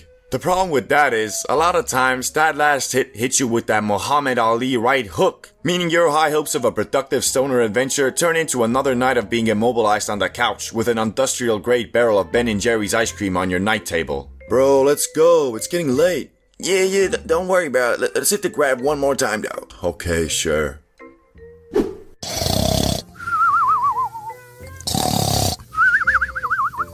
Number 1. Forgetting to buy the munch. Now, some of you might be saying something like, no, it's not stupid, it's the correct thing to do, cause eating so much sugar and fatty foods is like really unhealthy for you. And I will agree with you to the extent if you're a daily smoker, then yes, stuffing your face like Nicocado avocado every day is not the way to go. But if you're like me, who only blazes a couple times a week, but those times you get absolutely obliterated, then it is stupid. Cause that's just torturing yourself. It's like buying a supercar without an engine, going to an amusement park below the height requirement, moving to Dubai with the financial stability of a college graduate. It doesn't make sense. Plus, to be honest, if your body works normally, after stuffing yourself to the brim the night before, you won't even want to eat anything for the next 12 to 18 hours. Knowing all these things, why do I still not buy that goddamn mega pack of Doritos? Knowing damn well it ain't gonna change a thing. The munchies will have me going to the gas station at 2 a.m. on a Wednesday like, sir, will there be anything else? No. That'll be... No. Actually, I'll have a double cheeseburger too.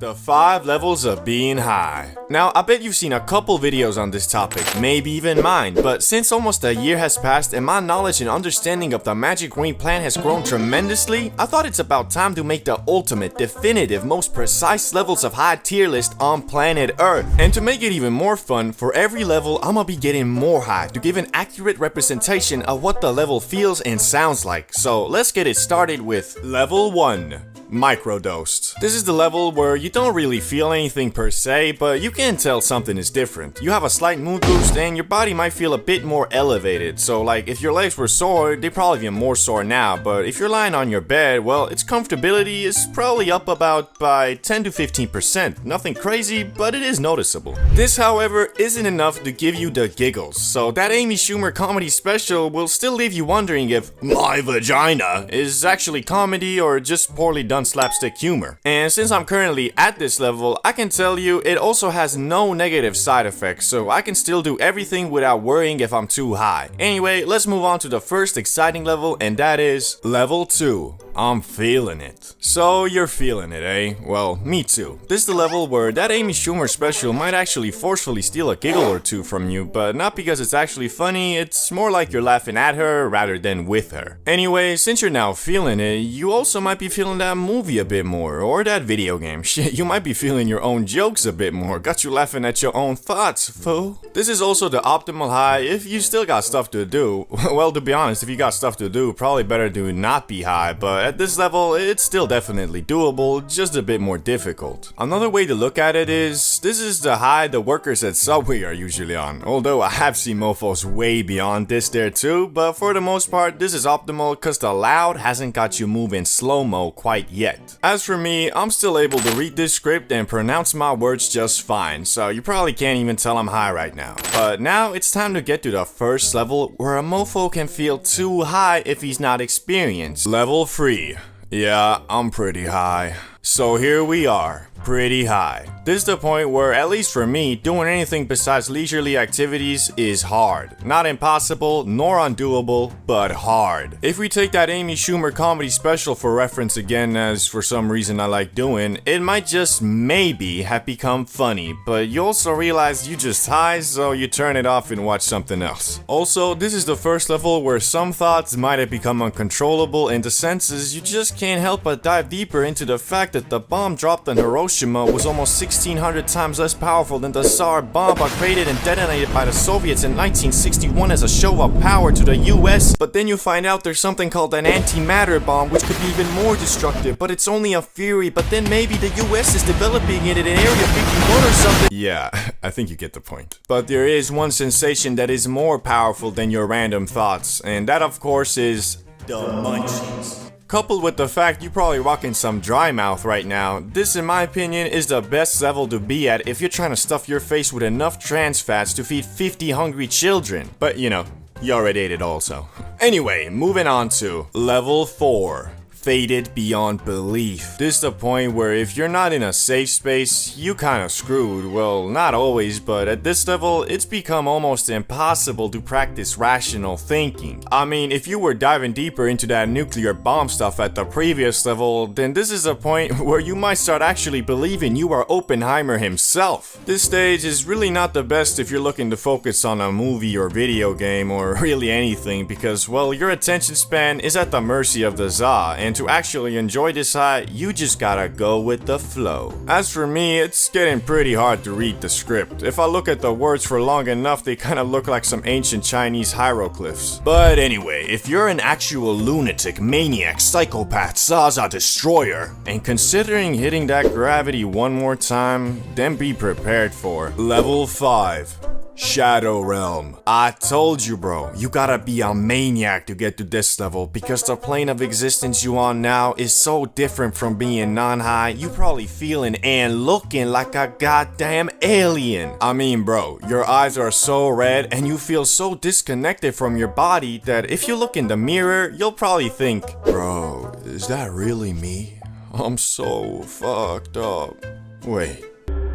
Ah, shit, I'm in the Shadow Realm again, aren't I? And now that you realize you're in the Shadow Realm, you either stop the trip by going to sleep or Level Unknown, exploring the Shadow Realm. This level doesn't require smoking more. All it really requires you to do is just go outside and explore the world that in many ways has become the upside down from Stranger Things. Cause at this level, rational thinking has been completely thrown out the window and your brain has reverted to factory settings as of when you were just born. So if you see a streetlight flickering, for example, if you were normal, you just think, they really should fix that. Compared to now,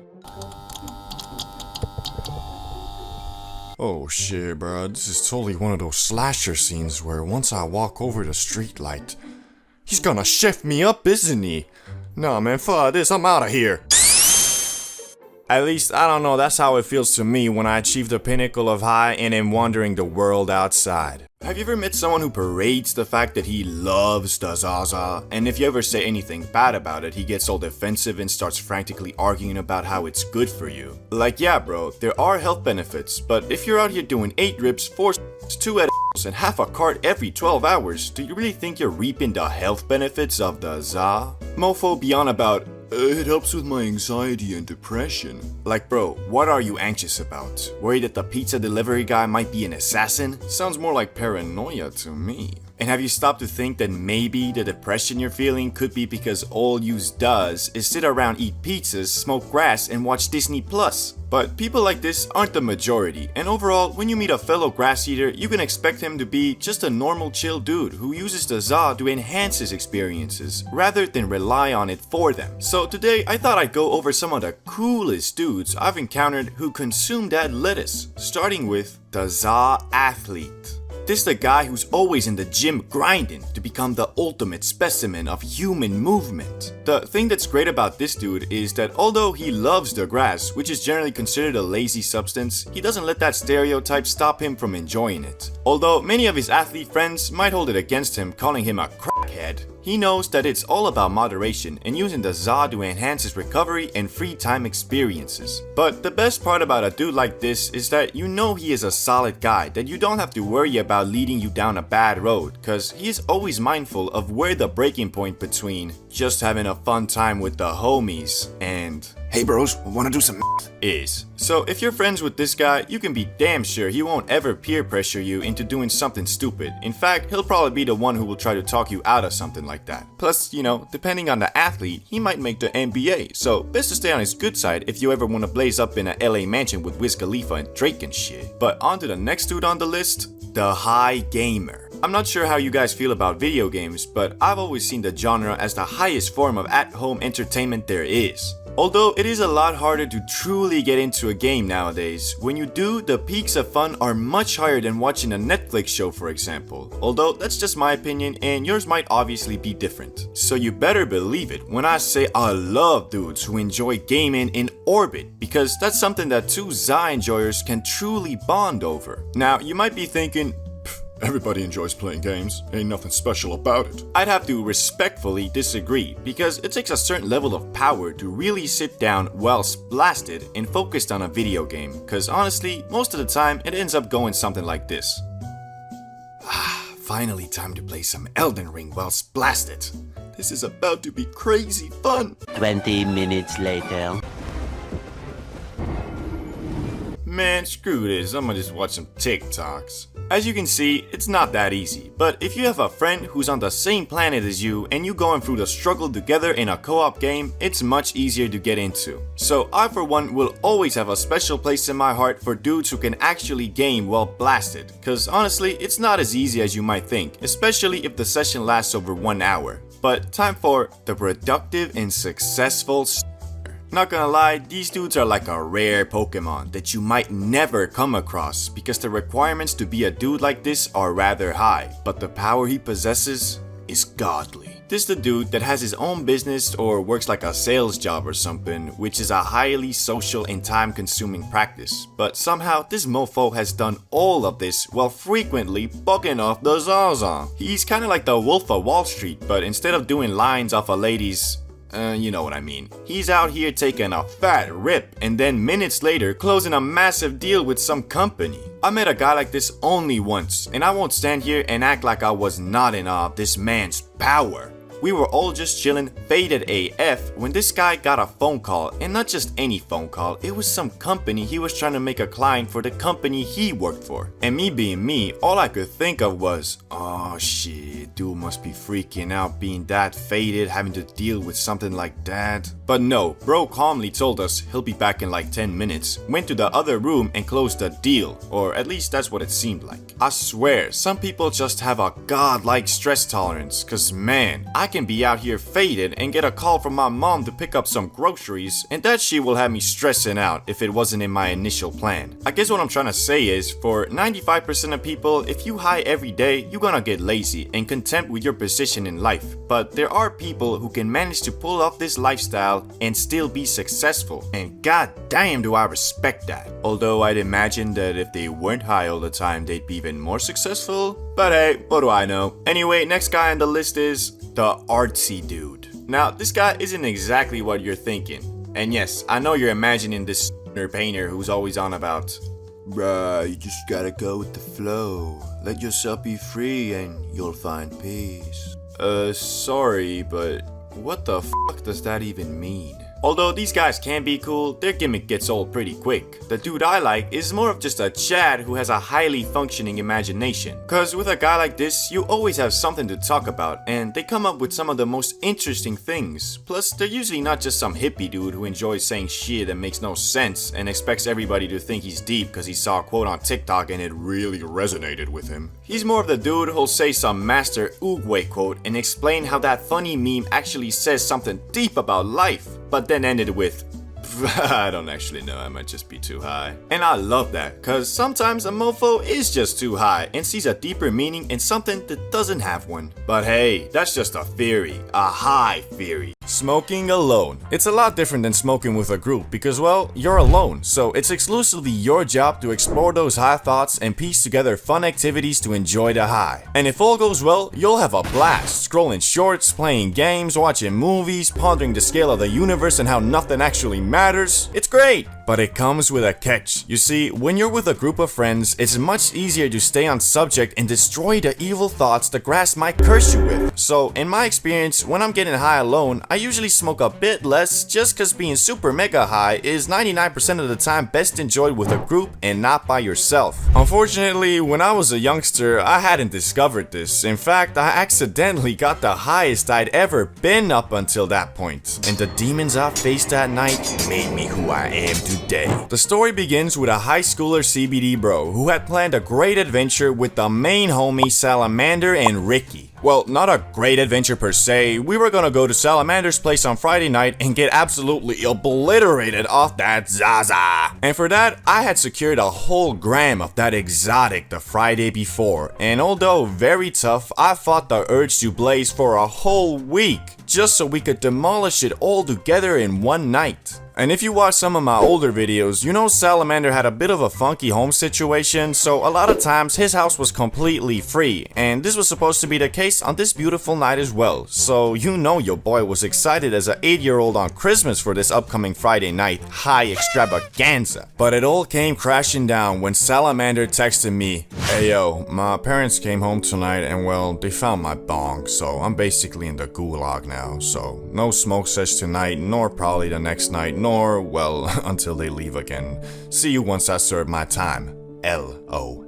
A true tragedy. Our plans have been foiled by none other than Salamander's stinky old bong. But I think you guys can see where this story is going. I had a whole gram of that fine exotic grass, and I've been holding myself back for a whole week in anticipation for the now cancelled high extravaganza. So here I was, standing in my shitty little dorm, filled with sorrow. I decided, screw it, I'm gonna just smoke alone. So I put my level 99 J-rolling skills to use, and after about 15 minutes of fumbling the spliff, I had done it. I rolled a J that was intended for free people, and headed outside to smoke it all by myself. After heading out, I went to my favorite park bench that was just outside the dormitory territory and started chipping away at the abomination I created. 1 puff, 2 puffs, 3 puffs. I was faded than a hoe, but nowhere near the fadedness I had been waiting for. I continued puffing away until I reached the halfway point and my mouth became drier than the Sahara Desert, bro. So I took a little break to try to figure out how high I truly was. As I stared into nothingness for a good minute, I felt my first person camera slowly pull away into third person, like I was in GTA 5 or something. And I have no shame in saying I didn't smoke the whole thing, cause I was starting to get a bit paranoid, so I took my half-smoked 1G spliff and headed back to my dorm. And bro, you know those creepy pictures that are creepy because they look familiar, like it's just a normal pic, but then you really look at them and realize they ain't normal? Yeah, well, that's how I felt when I walked through the hallway leading to my room. But anyway, once I got to my room, I was still feeling paranoid. Like, it was weird cause I had never felt that way before from Za, and I think that's just cause when you get high with others, you're kinda comforted by the fact that you're not alone in the feeling of being absolutely smacked out of your mind. Thankfully, I did find some comfort in my favorite platform, YouTube. So I started watching some good vibey videos and slowly snapped out of my paranoid state, but was instantly greeted with a new problem. An uncontrollable sensation that if not satisfied will drive you right back to where you started. I'm talking of course about the munchies. So I gathered my strength and started walking to the closest store, and once I arrived, well, I ain't even gonna lie, my wallet was at the mercy of the ItsCbdBro. So basically every food item I saw, my brain went, bro, see those Twinkies? That shit looks bussin'. Yeah, I know, but it's $4 and I already got like $25 worth of stuff in my car. Nah, bruh. Screw all that. You buy this fucking bag of Twinkies or I'm giving you a panic attack right here, right now, bro. Okay, I'll buy the Twinkies. Yeah, of course you will. Well, while you're at it, take that cheese sauce for the nachos, too.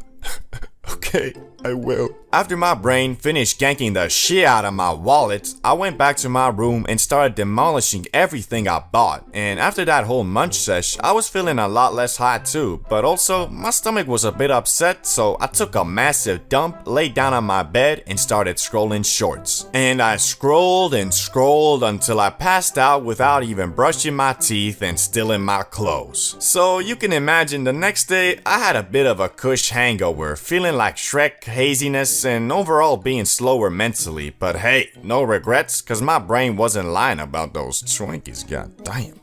High in the sky going 600 miles per hour. What can go wrong? Hello, valued customers, Captain speaking. We'd like to apologize for the delay. We got word that one of our passengers is smuggling Schedule 1 narcotics on the plane, and we have informed the local authorities who should be escorting the man out right about now. Alright then, scumbag. Empty your bag right now. I can smell the narcotics on you. Officer, why? I don't have any narcotics on me. I just ate a legal hemp gun. Oh shit, he's got a gun! That was a close one, but don't worry, folks. The situation has been handled. We'll get a crew to body bag this son of a bitch. Oh, sure, you also dropped your bag of flour. Anyway, carry on. Highway to the danger zone.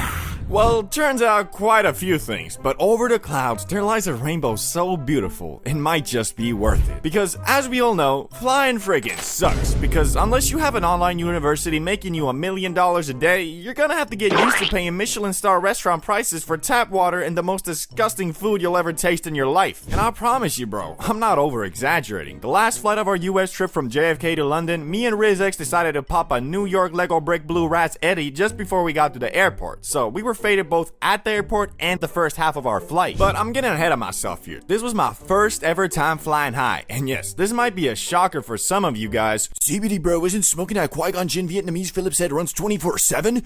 Unsubscribed! And although that might be true, just know, this shit ain't nothing to me, man. I smoke real Amani Cuban Rapscallion Ghost Nuggets. I'm him. I've been him. I will continue to be him. Just got my DNA test back. Turns out I'm 100% Himalayan. So basically, I never saw a need nor really had the opportunity to be faded on an airplane. Mostly because 90% of my flights have been 2 hours or shorter, and 2 hours of sitting on the Boeing GTS bucket seat ain't that bad. Well, if you're flying Frontier, it'll probably be like 5 hours because the fucking delays there. Anyway, as we woke up in the morning in Flushing, New York in a $250 per day shitbox of a hotel at the end of our trip, completely exhausted and a bit depressed from having to go back home from our grand US adventure, we looked at our only 25% consumed $30 bag of Eddies and thought, man, this is all really gonna go to waste. Unless we... I'm gonna stop you right now. We're not risking jail time for $15 worth of Eddies. Man... Nah, you're right. But, what if we just ate it all before the flight? After Googling and Redditing for 20 minutes, we were pretty confident that being high on an airplane isn't a big deal as long as you don't take any Za with you. So we ordered our Uber to JFK and now we were on our way to the airport, discussing how much should we take. And although I at first thought of taking the whole bag was 500 mg, so $250 per, which my tolerance was at the point where 50 effed me up, so we decided on 100 to avoid. Would you like some snacks or any drinks, sir? No, thank you. Can I offer you any snacks or any drinks, sir? I'll have, M&M's. We arrived at the airport and ate our Eddies just before going in. It took us about 10 minutes to get to the security line, which had us a bit paranoid because the line was pretty long, and for our calculations, the Eddies should be kicking in about 20 to 30 minutes. Thankfully, we were able to unload our bags before they hit, and RizX was the first one through with no problems. He got his bag and was waiting for me on the other side when... You're good to go, sir. Enjoy your flight. Next. Are all your pockets empty, sir? Yes, Walk on through then, sir. Yeah. The Eddies had shown themselves just before I went through the body scan, but thankfully I got through that just fine. The problem was, unlike RizX whose bags were cleared instantly, mine were not. They were sent to the manual inspection, which I knew for a fact I had nothing to hide, but because I was slowly but surely descending into madness, all I could think about while I was sitting there with the other people whose bag needed to be checked was, how long is this gonna take? Shit, I hope I don't have anything. No, I know I don't. Do I? Yes! What? I was bugging out. Not because I was smuggling anything, but because I was slowly but surely getting higher and higher, and was starting to question if I had accidentally left some weed in my bag, maybe, I don't know. Thankfully, after about 20 minutes, I got my bags, and we were able to leave security. Finally.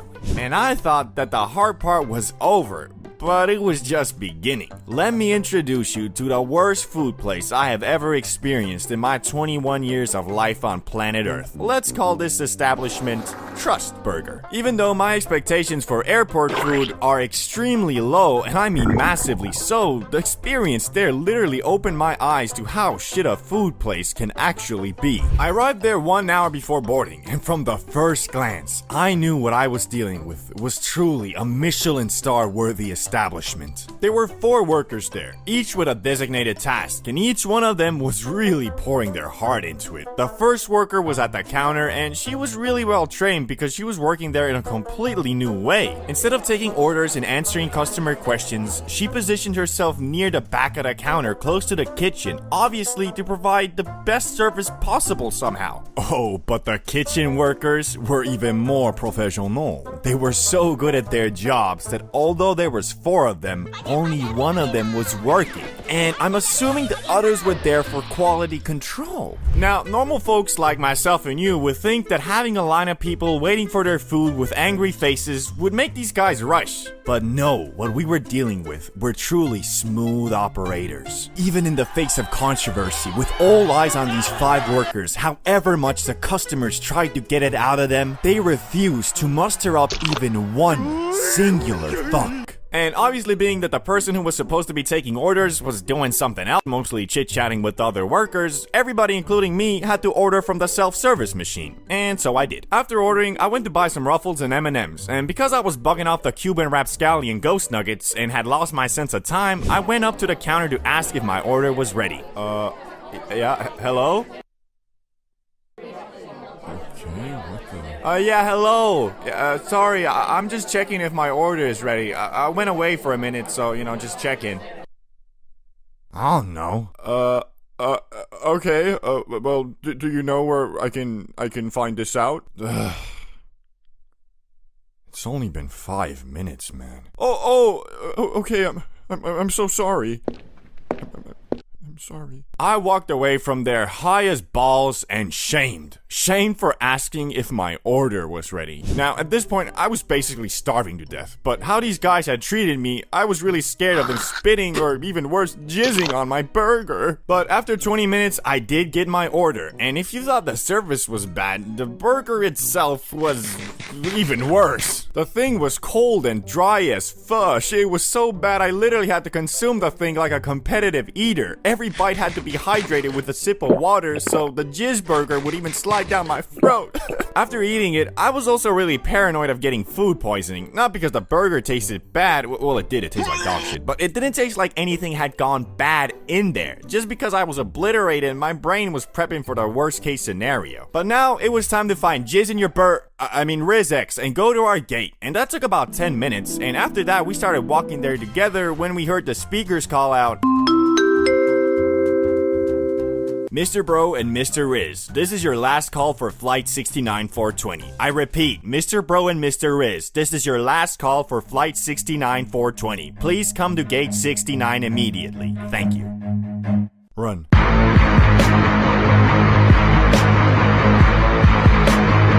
Thankfully, we got to our gate and made it on the plane. And turns out there was plenty of freaking time because we still sat and waited for 30 minutes before the plane took off. Which that might have also been the reason why the guys at the gate looked at us like a bunch of baboons. Looking back at it, it must have set off some alarms seeing 2 6'5" behemoths running at full speed holding their carry-ons on top their heads like they were running from a lion, but hey, at least we made it. But once the adrenaline wore off, I realized 100 mg was truly too much. I was fighting demons on that aerodynamic plane, and what made it worse was the flight attendants were all super posh and uptight. We were sat at the extra legroom middle aisle, and I swear it wasn't just a za. These motherfuckers were looking at us, judging our every move. Anyway, after sitting in silence and looking down at the floor for 30 minutes, we finally took off. And because it was an international flight, it was a massive plane. And as it was taking off, it made a lot of creaking and sketchy noises, which increased my tweak meter to almost maximum. I mean, it doesn't make sense physics-wise. How the fuck are those massive wings supported with just a connection to the body of the plane? Things were flopping like crazy, and however much I tried, I couldn't get the vision out of my mind that as soon as the pilot starts pulling up, one of those wings would detach and we would fly into the highway in front of the airport in a ball of fire causing the next 9/11. But we survived. What a surprise. I guess it was just a week. I did end up sleeping for 4 hours of our 10-hour flight, which was great. I'll leave it up to you though if you think it was worth it, as all the stress and anxiety did pay off very nicely as I watched Vikings and ate M&Ms for the rest of the flight with a smile on my face. We proceeded to touch down in London at 6 a.m. and slept for 4 hours at a McDonald's before catching our last flight home. The end. I don't know about you guys, but I can be kind of a straight to the point, don't care how you feel type of guy. But for some reason, when I'm faded, that low-key changes. Like, the za seems to make me care more about others and how they feel. Don't get me wrong though, I'm not out here going out of my way to help some grandma cross the street and then run into the nearest blood donation bank where after donating my blood, I volunteer myself at the soup kitchen. It's more like if I wasn't high and was waiting in traffic and an old lady was crossing the street, I think, oh my god, you chose the perfect time to cross the street, didn't you? Now I have to sit here like an idiot. I got to do, woman. Move! Compared to if I was theoretically high. Look at that grandma crossing the street. I wonder where she's going. Probably to see her grandkids. Just wonderful. So yeah, I guess the za makes me more inclined to other people's problems in life, whereas if I'm not faded, I seem to focus mostly on my own without taking into account others. But it's not that simple if we're trying to answer the question of, does being high make you a better person? Because another way to look at it is, it just makes you more lazy. Like the example of the grandma crossing the street. What if the difference in reaction is not that of me being just a great all-around guy, but the za just making me forget why I was in a rush in the first place? Being annoyed, stressed, nervous, etc., although not nice feelings, are symptoms of doing something out of your comfort zone, and doing something outside that zone is really the only way to get anywhere in life. Think about it. Do you know anyone who is actually successful in anything without frequently being stressed? You probably don't. Well, you might, but that dude is just probably some snobby rich kid who embezzles funds from their dad's yacht maintenance fund into their shitty little company they started with their friends that they only use to make it seem like it's them who's making money, when in reality all they're doing is taking funds from their rich parents and putting them into their pocket and telling everybody I worked for it, but hey, what do I know? Anyway, we've concluded that the za can make you a more understanding and better person, but it can also make you a lazy mofo who loses the ability to step outside their comfort zone. So, is it bad? Nah, I mean, not really. As we know, the key to everything in life is moderation. And if practiced correctly, it can help you with literally everything, not just the zaza. My point here is that there is a time and place for everything, so there is no real answer to if the zaza makes you a better person, because it all depends on the context of the situation. So if you're always faded and sit around and eat pizzas and watch the Shaolin Chronicles all day, but then say your philosophy is, bruh, I'm all about peace and love. I don't wanna be like you, stressing out all the time. I chase tranquility. Your argument is not valid to anyone who is trying to achieve something in life besides tranquility. But then again, it goes the other way around as well. So a 24/7 stressed out, always working, never resting dude would say something like, if you want to make it anywhere in life, you can never rest. You gotta outwork everyone, even if that means drinking 6 energy drinks a day, vaping 24/7 to stop the disease of feeling tired, and you gotta sleep a maximum of 4 hours a day to maximize your work time. And obviously, you gotta work out at least 3 hours a day to build that muscle. Like, bro, chill. You might be rich, but what does that matter if you die at 35? Obviously, these are two extremes, both at different far ends of the spectrum, and really, you should try to position yourself somewhere in the middle. There is a time and place for everything, especially for the green magic plant, because if you start frequently using it, it really does take your edge away, and if your goal for life isn't only tranquility, then that is definitely a bad thing. Then again, if you're an uber-focused person who finds it very hard to relax even when they should be, then the Zaza can definitely help you in that department and give you a well-deserved break. And dare I say, it can even make you a better person. Or at least make it seem like it to the people around you, cause in reality, you're the same guy, just on a different planet. For example, here are some everyday situations whilst high versus when you aren't. Number 1, someone asks you to do the laundry, but you're not high. Hey bro, can you please do the laundry? Okay, I will. Versus if you are high. Hey bro, can you please do the Shh. Of course I'll do the laundry. You did it last time, it's only fair. Second situation, you're stuck in traffic on a sunny day, whilst you're not high. How long is this shit gonna take? I should've just taken the second road. Versus when you are high. Ooh, is that a new Porsche? Damn, that guy must be rich. So nice just bathing under the sun in this traffic.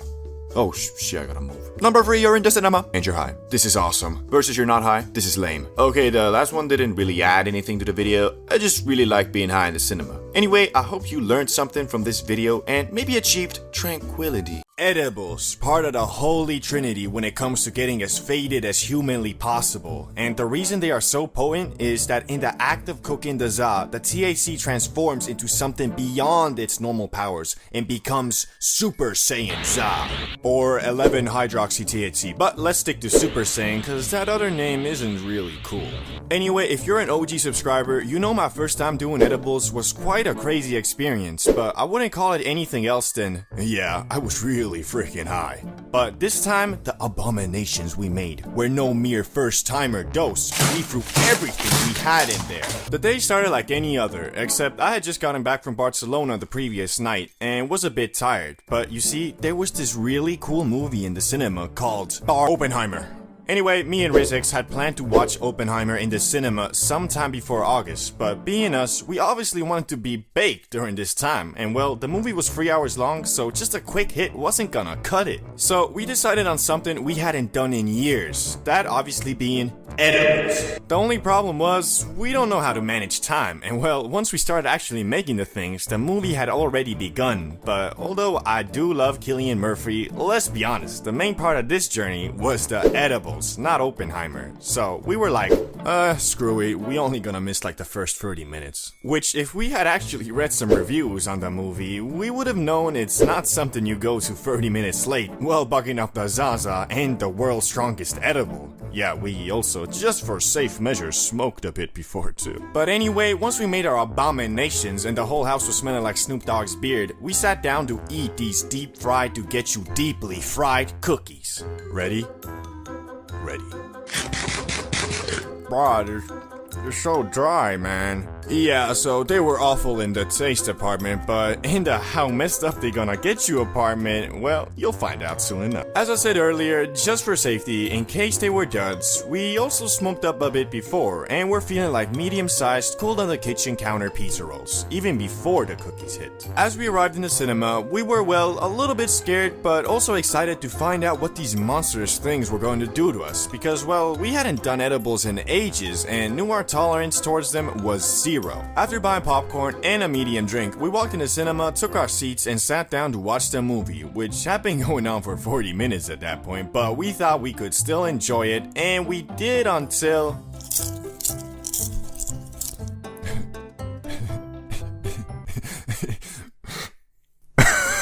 Bro, I could not stop laughing, and that's when I knew the edibles had hit. Now, up until this point, I considered myself a man of pure willpower and mental fortitude, and that there's no way some green plant was gonna get me bugging. And for the first 30 minutes after feeling them hit, it was true, until I got the ultimate disability the Za can curse you with.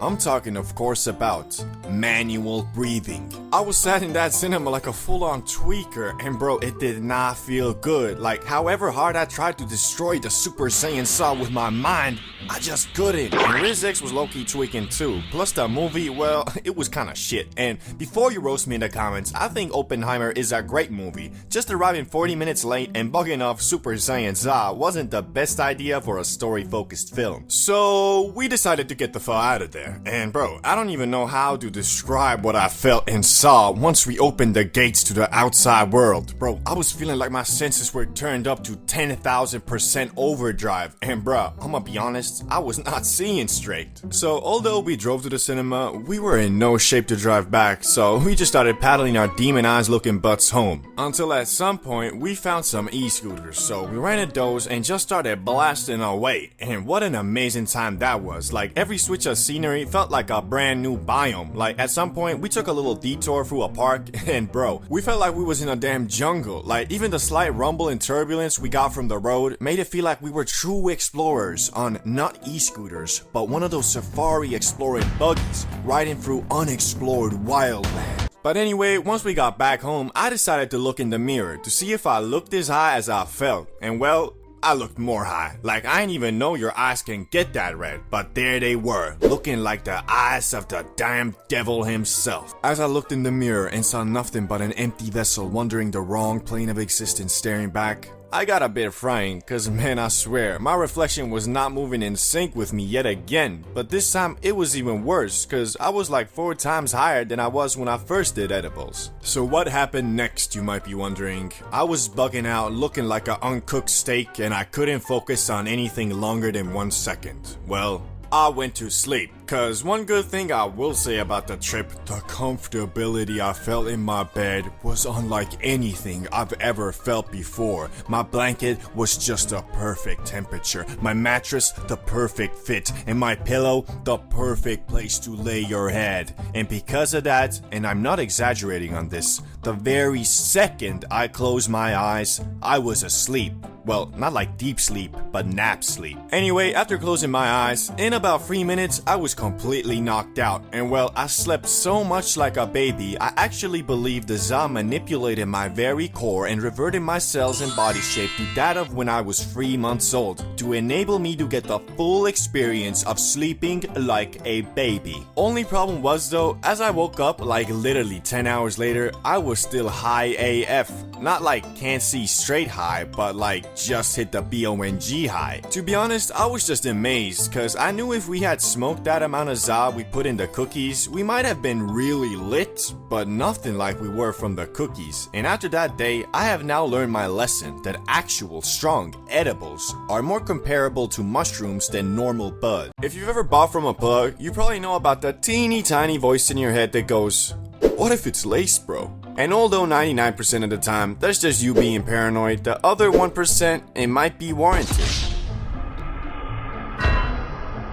Which brings me to the time I was dead certain the grass I bought was laced. But you know, I still smoked it. The day started like any other. I woke up, ate my Captain Crunch, worked out, made some videos, and now after a productive day, was looking for some Za to smoke up and watch some Elon Musk vs Zuckerberg fight breakdown videos. Personally, I got the Reptile King on this one. Anyway, the bad news was, I was out of grass. And even worse, the plug I usually buy from wasn't answering, so I had to get creative. First I tried to scrounge up a hit from smacking the shit out of my grinders and using a card to move it together like I was about to do a line in the back of the nightclub. But alas, after all my effort, I was left with only a smidgen of a hit that was 50% dust and dirt, so although I really didn't want to do it, I knew I had to start asking around for a new plug. And so I did. And after about 30 minutes, I was given the Snapchat of a seemingly high-level devious criminal, and I concluded that by his Snapchat username, which was free straight money emojis, and I'm guessing he chose this name just so everyone knew. I am a drug dealer and I make a lot of money. I shot him a message reading, "Yo, can I get one?" hoping that he would respond unlike all my other plugs, and just a few minutes later, I was blessed by a message reading, "Yeah, nice." All I needed to do now was ask when and where, which he responded swiftly with an address that was very close. So I hopped in my Urus. Sorry, I have a Lamborghini Urus. Yes, this is a fact. Spread the word, guys. And pulled up on the spot where I was expecting to greet a killer tattoo. Nah, actually, I'm too experienced now. I knew it was gonna be some high school kid. They're the ones who always use emojis for their plug Snapchats. And it was exactly what I thought. A scrawny looking kid with glasses pulled up, dropped the bag in my car, and dipped. Well, I also gave him the money, but nothing really different or alarming had happened during this altercation. As I was driving back home, though, I took a quick little sniffington from the bag, and well, that shit was smelling a bit sus. I can't quite describe the smell cause it did stank like good Za. There was just a certain chemically fragrance to it as well. But regardless, I brought that Za home, and before I smoked, I did a bit of Googling. How to know if your grass is laced? You can tell if your bud is laced by putting it in water and seeing if anything melts out of it. Bruh, ain't no way I'm putting this grass in some goddamn water. Ah, fuck, it seems good to me. So yeah, I didn't really practice a lot of precaution. I mean, worst case scenario, I accidentally smoked crack. But anyway, I loaded up the hit and took a smack dabbly do off that thing. And at first, I couldn't really tell nothing was wrong. I mean, I was on the couch feeling like a medium rare filet mignon, but that's just being baked. Until I suddenly started getting real paranoid for no reason. Like, not paranoid in what if it was laced, but paranoid in... Hey, what the fuck was that? Hello? I'll have you know I'm a certified demon hunting boxing champion, bruh. I'll knock your non-ass out in an instant. Oh, hell nah. And yeah, you saw correctly. This got a grown-ass 6'6" athletic specimen of a man to go under his blanket cause he thought he heard a monster, bruh. And I swear, for the entirety of the night, I was low-key hearing things like I was an inmate in Arkham Asylum or something. So safe to say the whole mellow me out part was negated by the paranoid demon fearing. At some point though, I got a serious case of the munchies, and I knew I had to leave my safe zone, aka my blanky wanky, and go downstairs to raid the fridge. And so I did, but this fucking dimensional rift grass got me bugging out, bro. I was feeling like I was 7 years old again, afraid of the boogeyman coming to take me away. Thankfully, I was able to tweak my way to 2 hood dogs and a couple of sugar sandwiches. Recipes I developed myself. Watch the video in the top corner if you want to know more. But once I got the food on my plate, I ran back upstairs being real careful not to stay in the darkness for too long.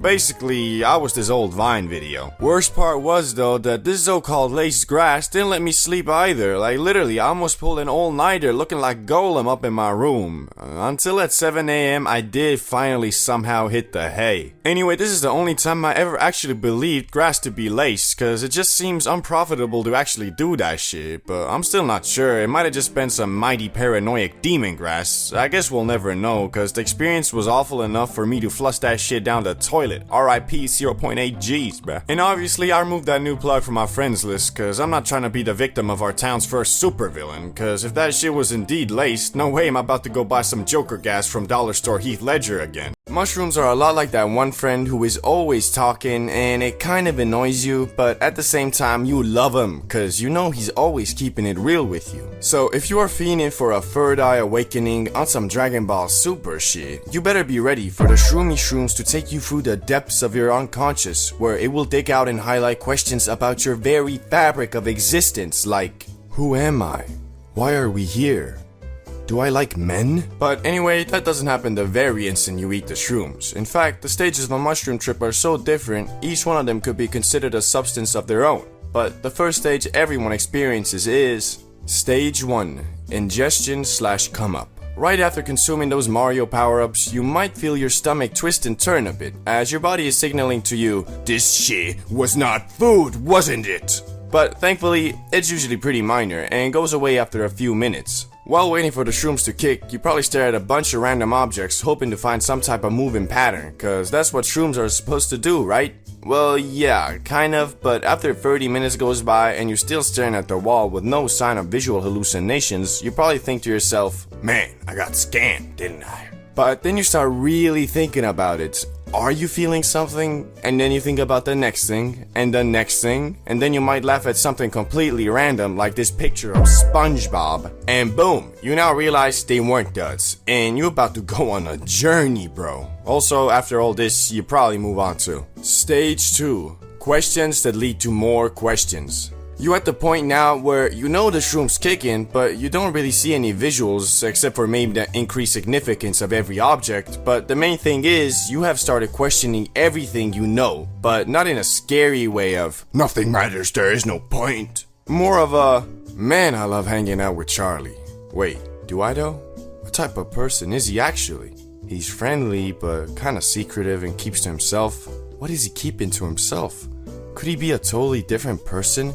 Am I becoming a better person by hanging out with him? What is going on? So yeah, this stage can be very eye-opening to some, especially if you're the type of person to hang on to problems and worries instead of facing them. Because however hard you try not to think about something, the shrooms won't let you. And although it might seem like that's a bad thing, it's actually not. And you should treat this time of the trip to pinpoint the main questions you would like to receive some type of answers to by the end. Because soon after, you're gonna go to Stage 3.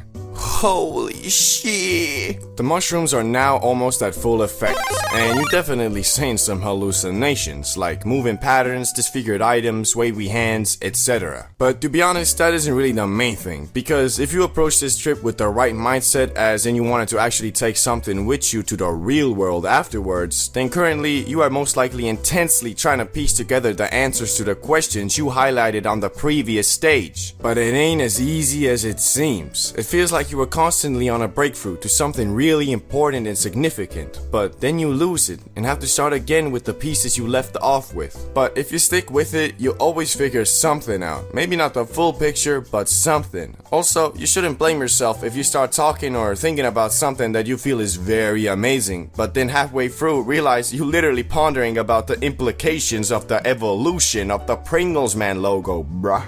But not to worry, that's the beauty of shrooms. They make you think about everything on a deeper level, and if you can find the correct things to think about through the clutter of Matrix conspiracy theories, you'll still emerge victorious. Speaking about emerging, the next stage is Stage 4. The slow come down. You are now slowly coming down from the shrooms, which is indicated by the fact you don't see as many trippy patterns anymore, but also you're more realistic in your thoughts as well. Also, at this point, you probably aren't bouncing from thought to thought as much anymore and have chosen a definitive couple of things to think about. And with those things, you will find answers, but also a lot of new questions, which can be frustrating, well, until you get to the next and final stage. Stage 5.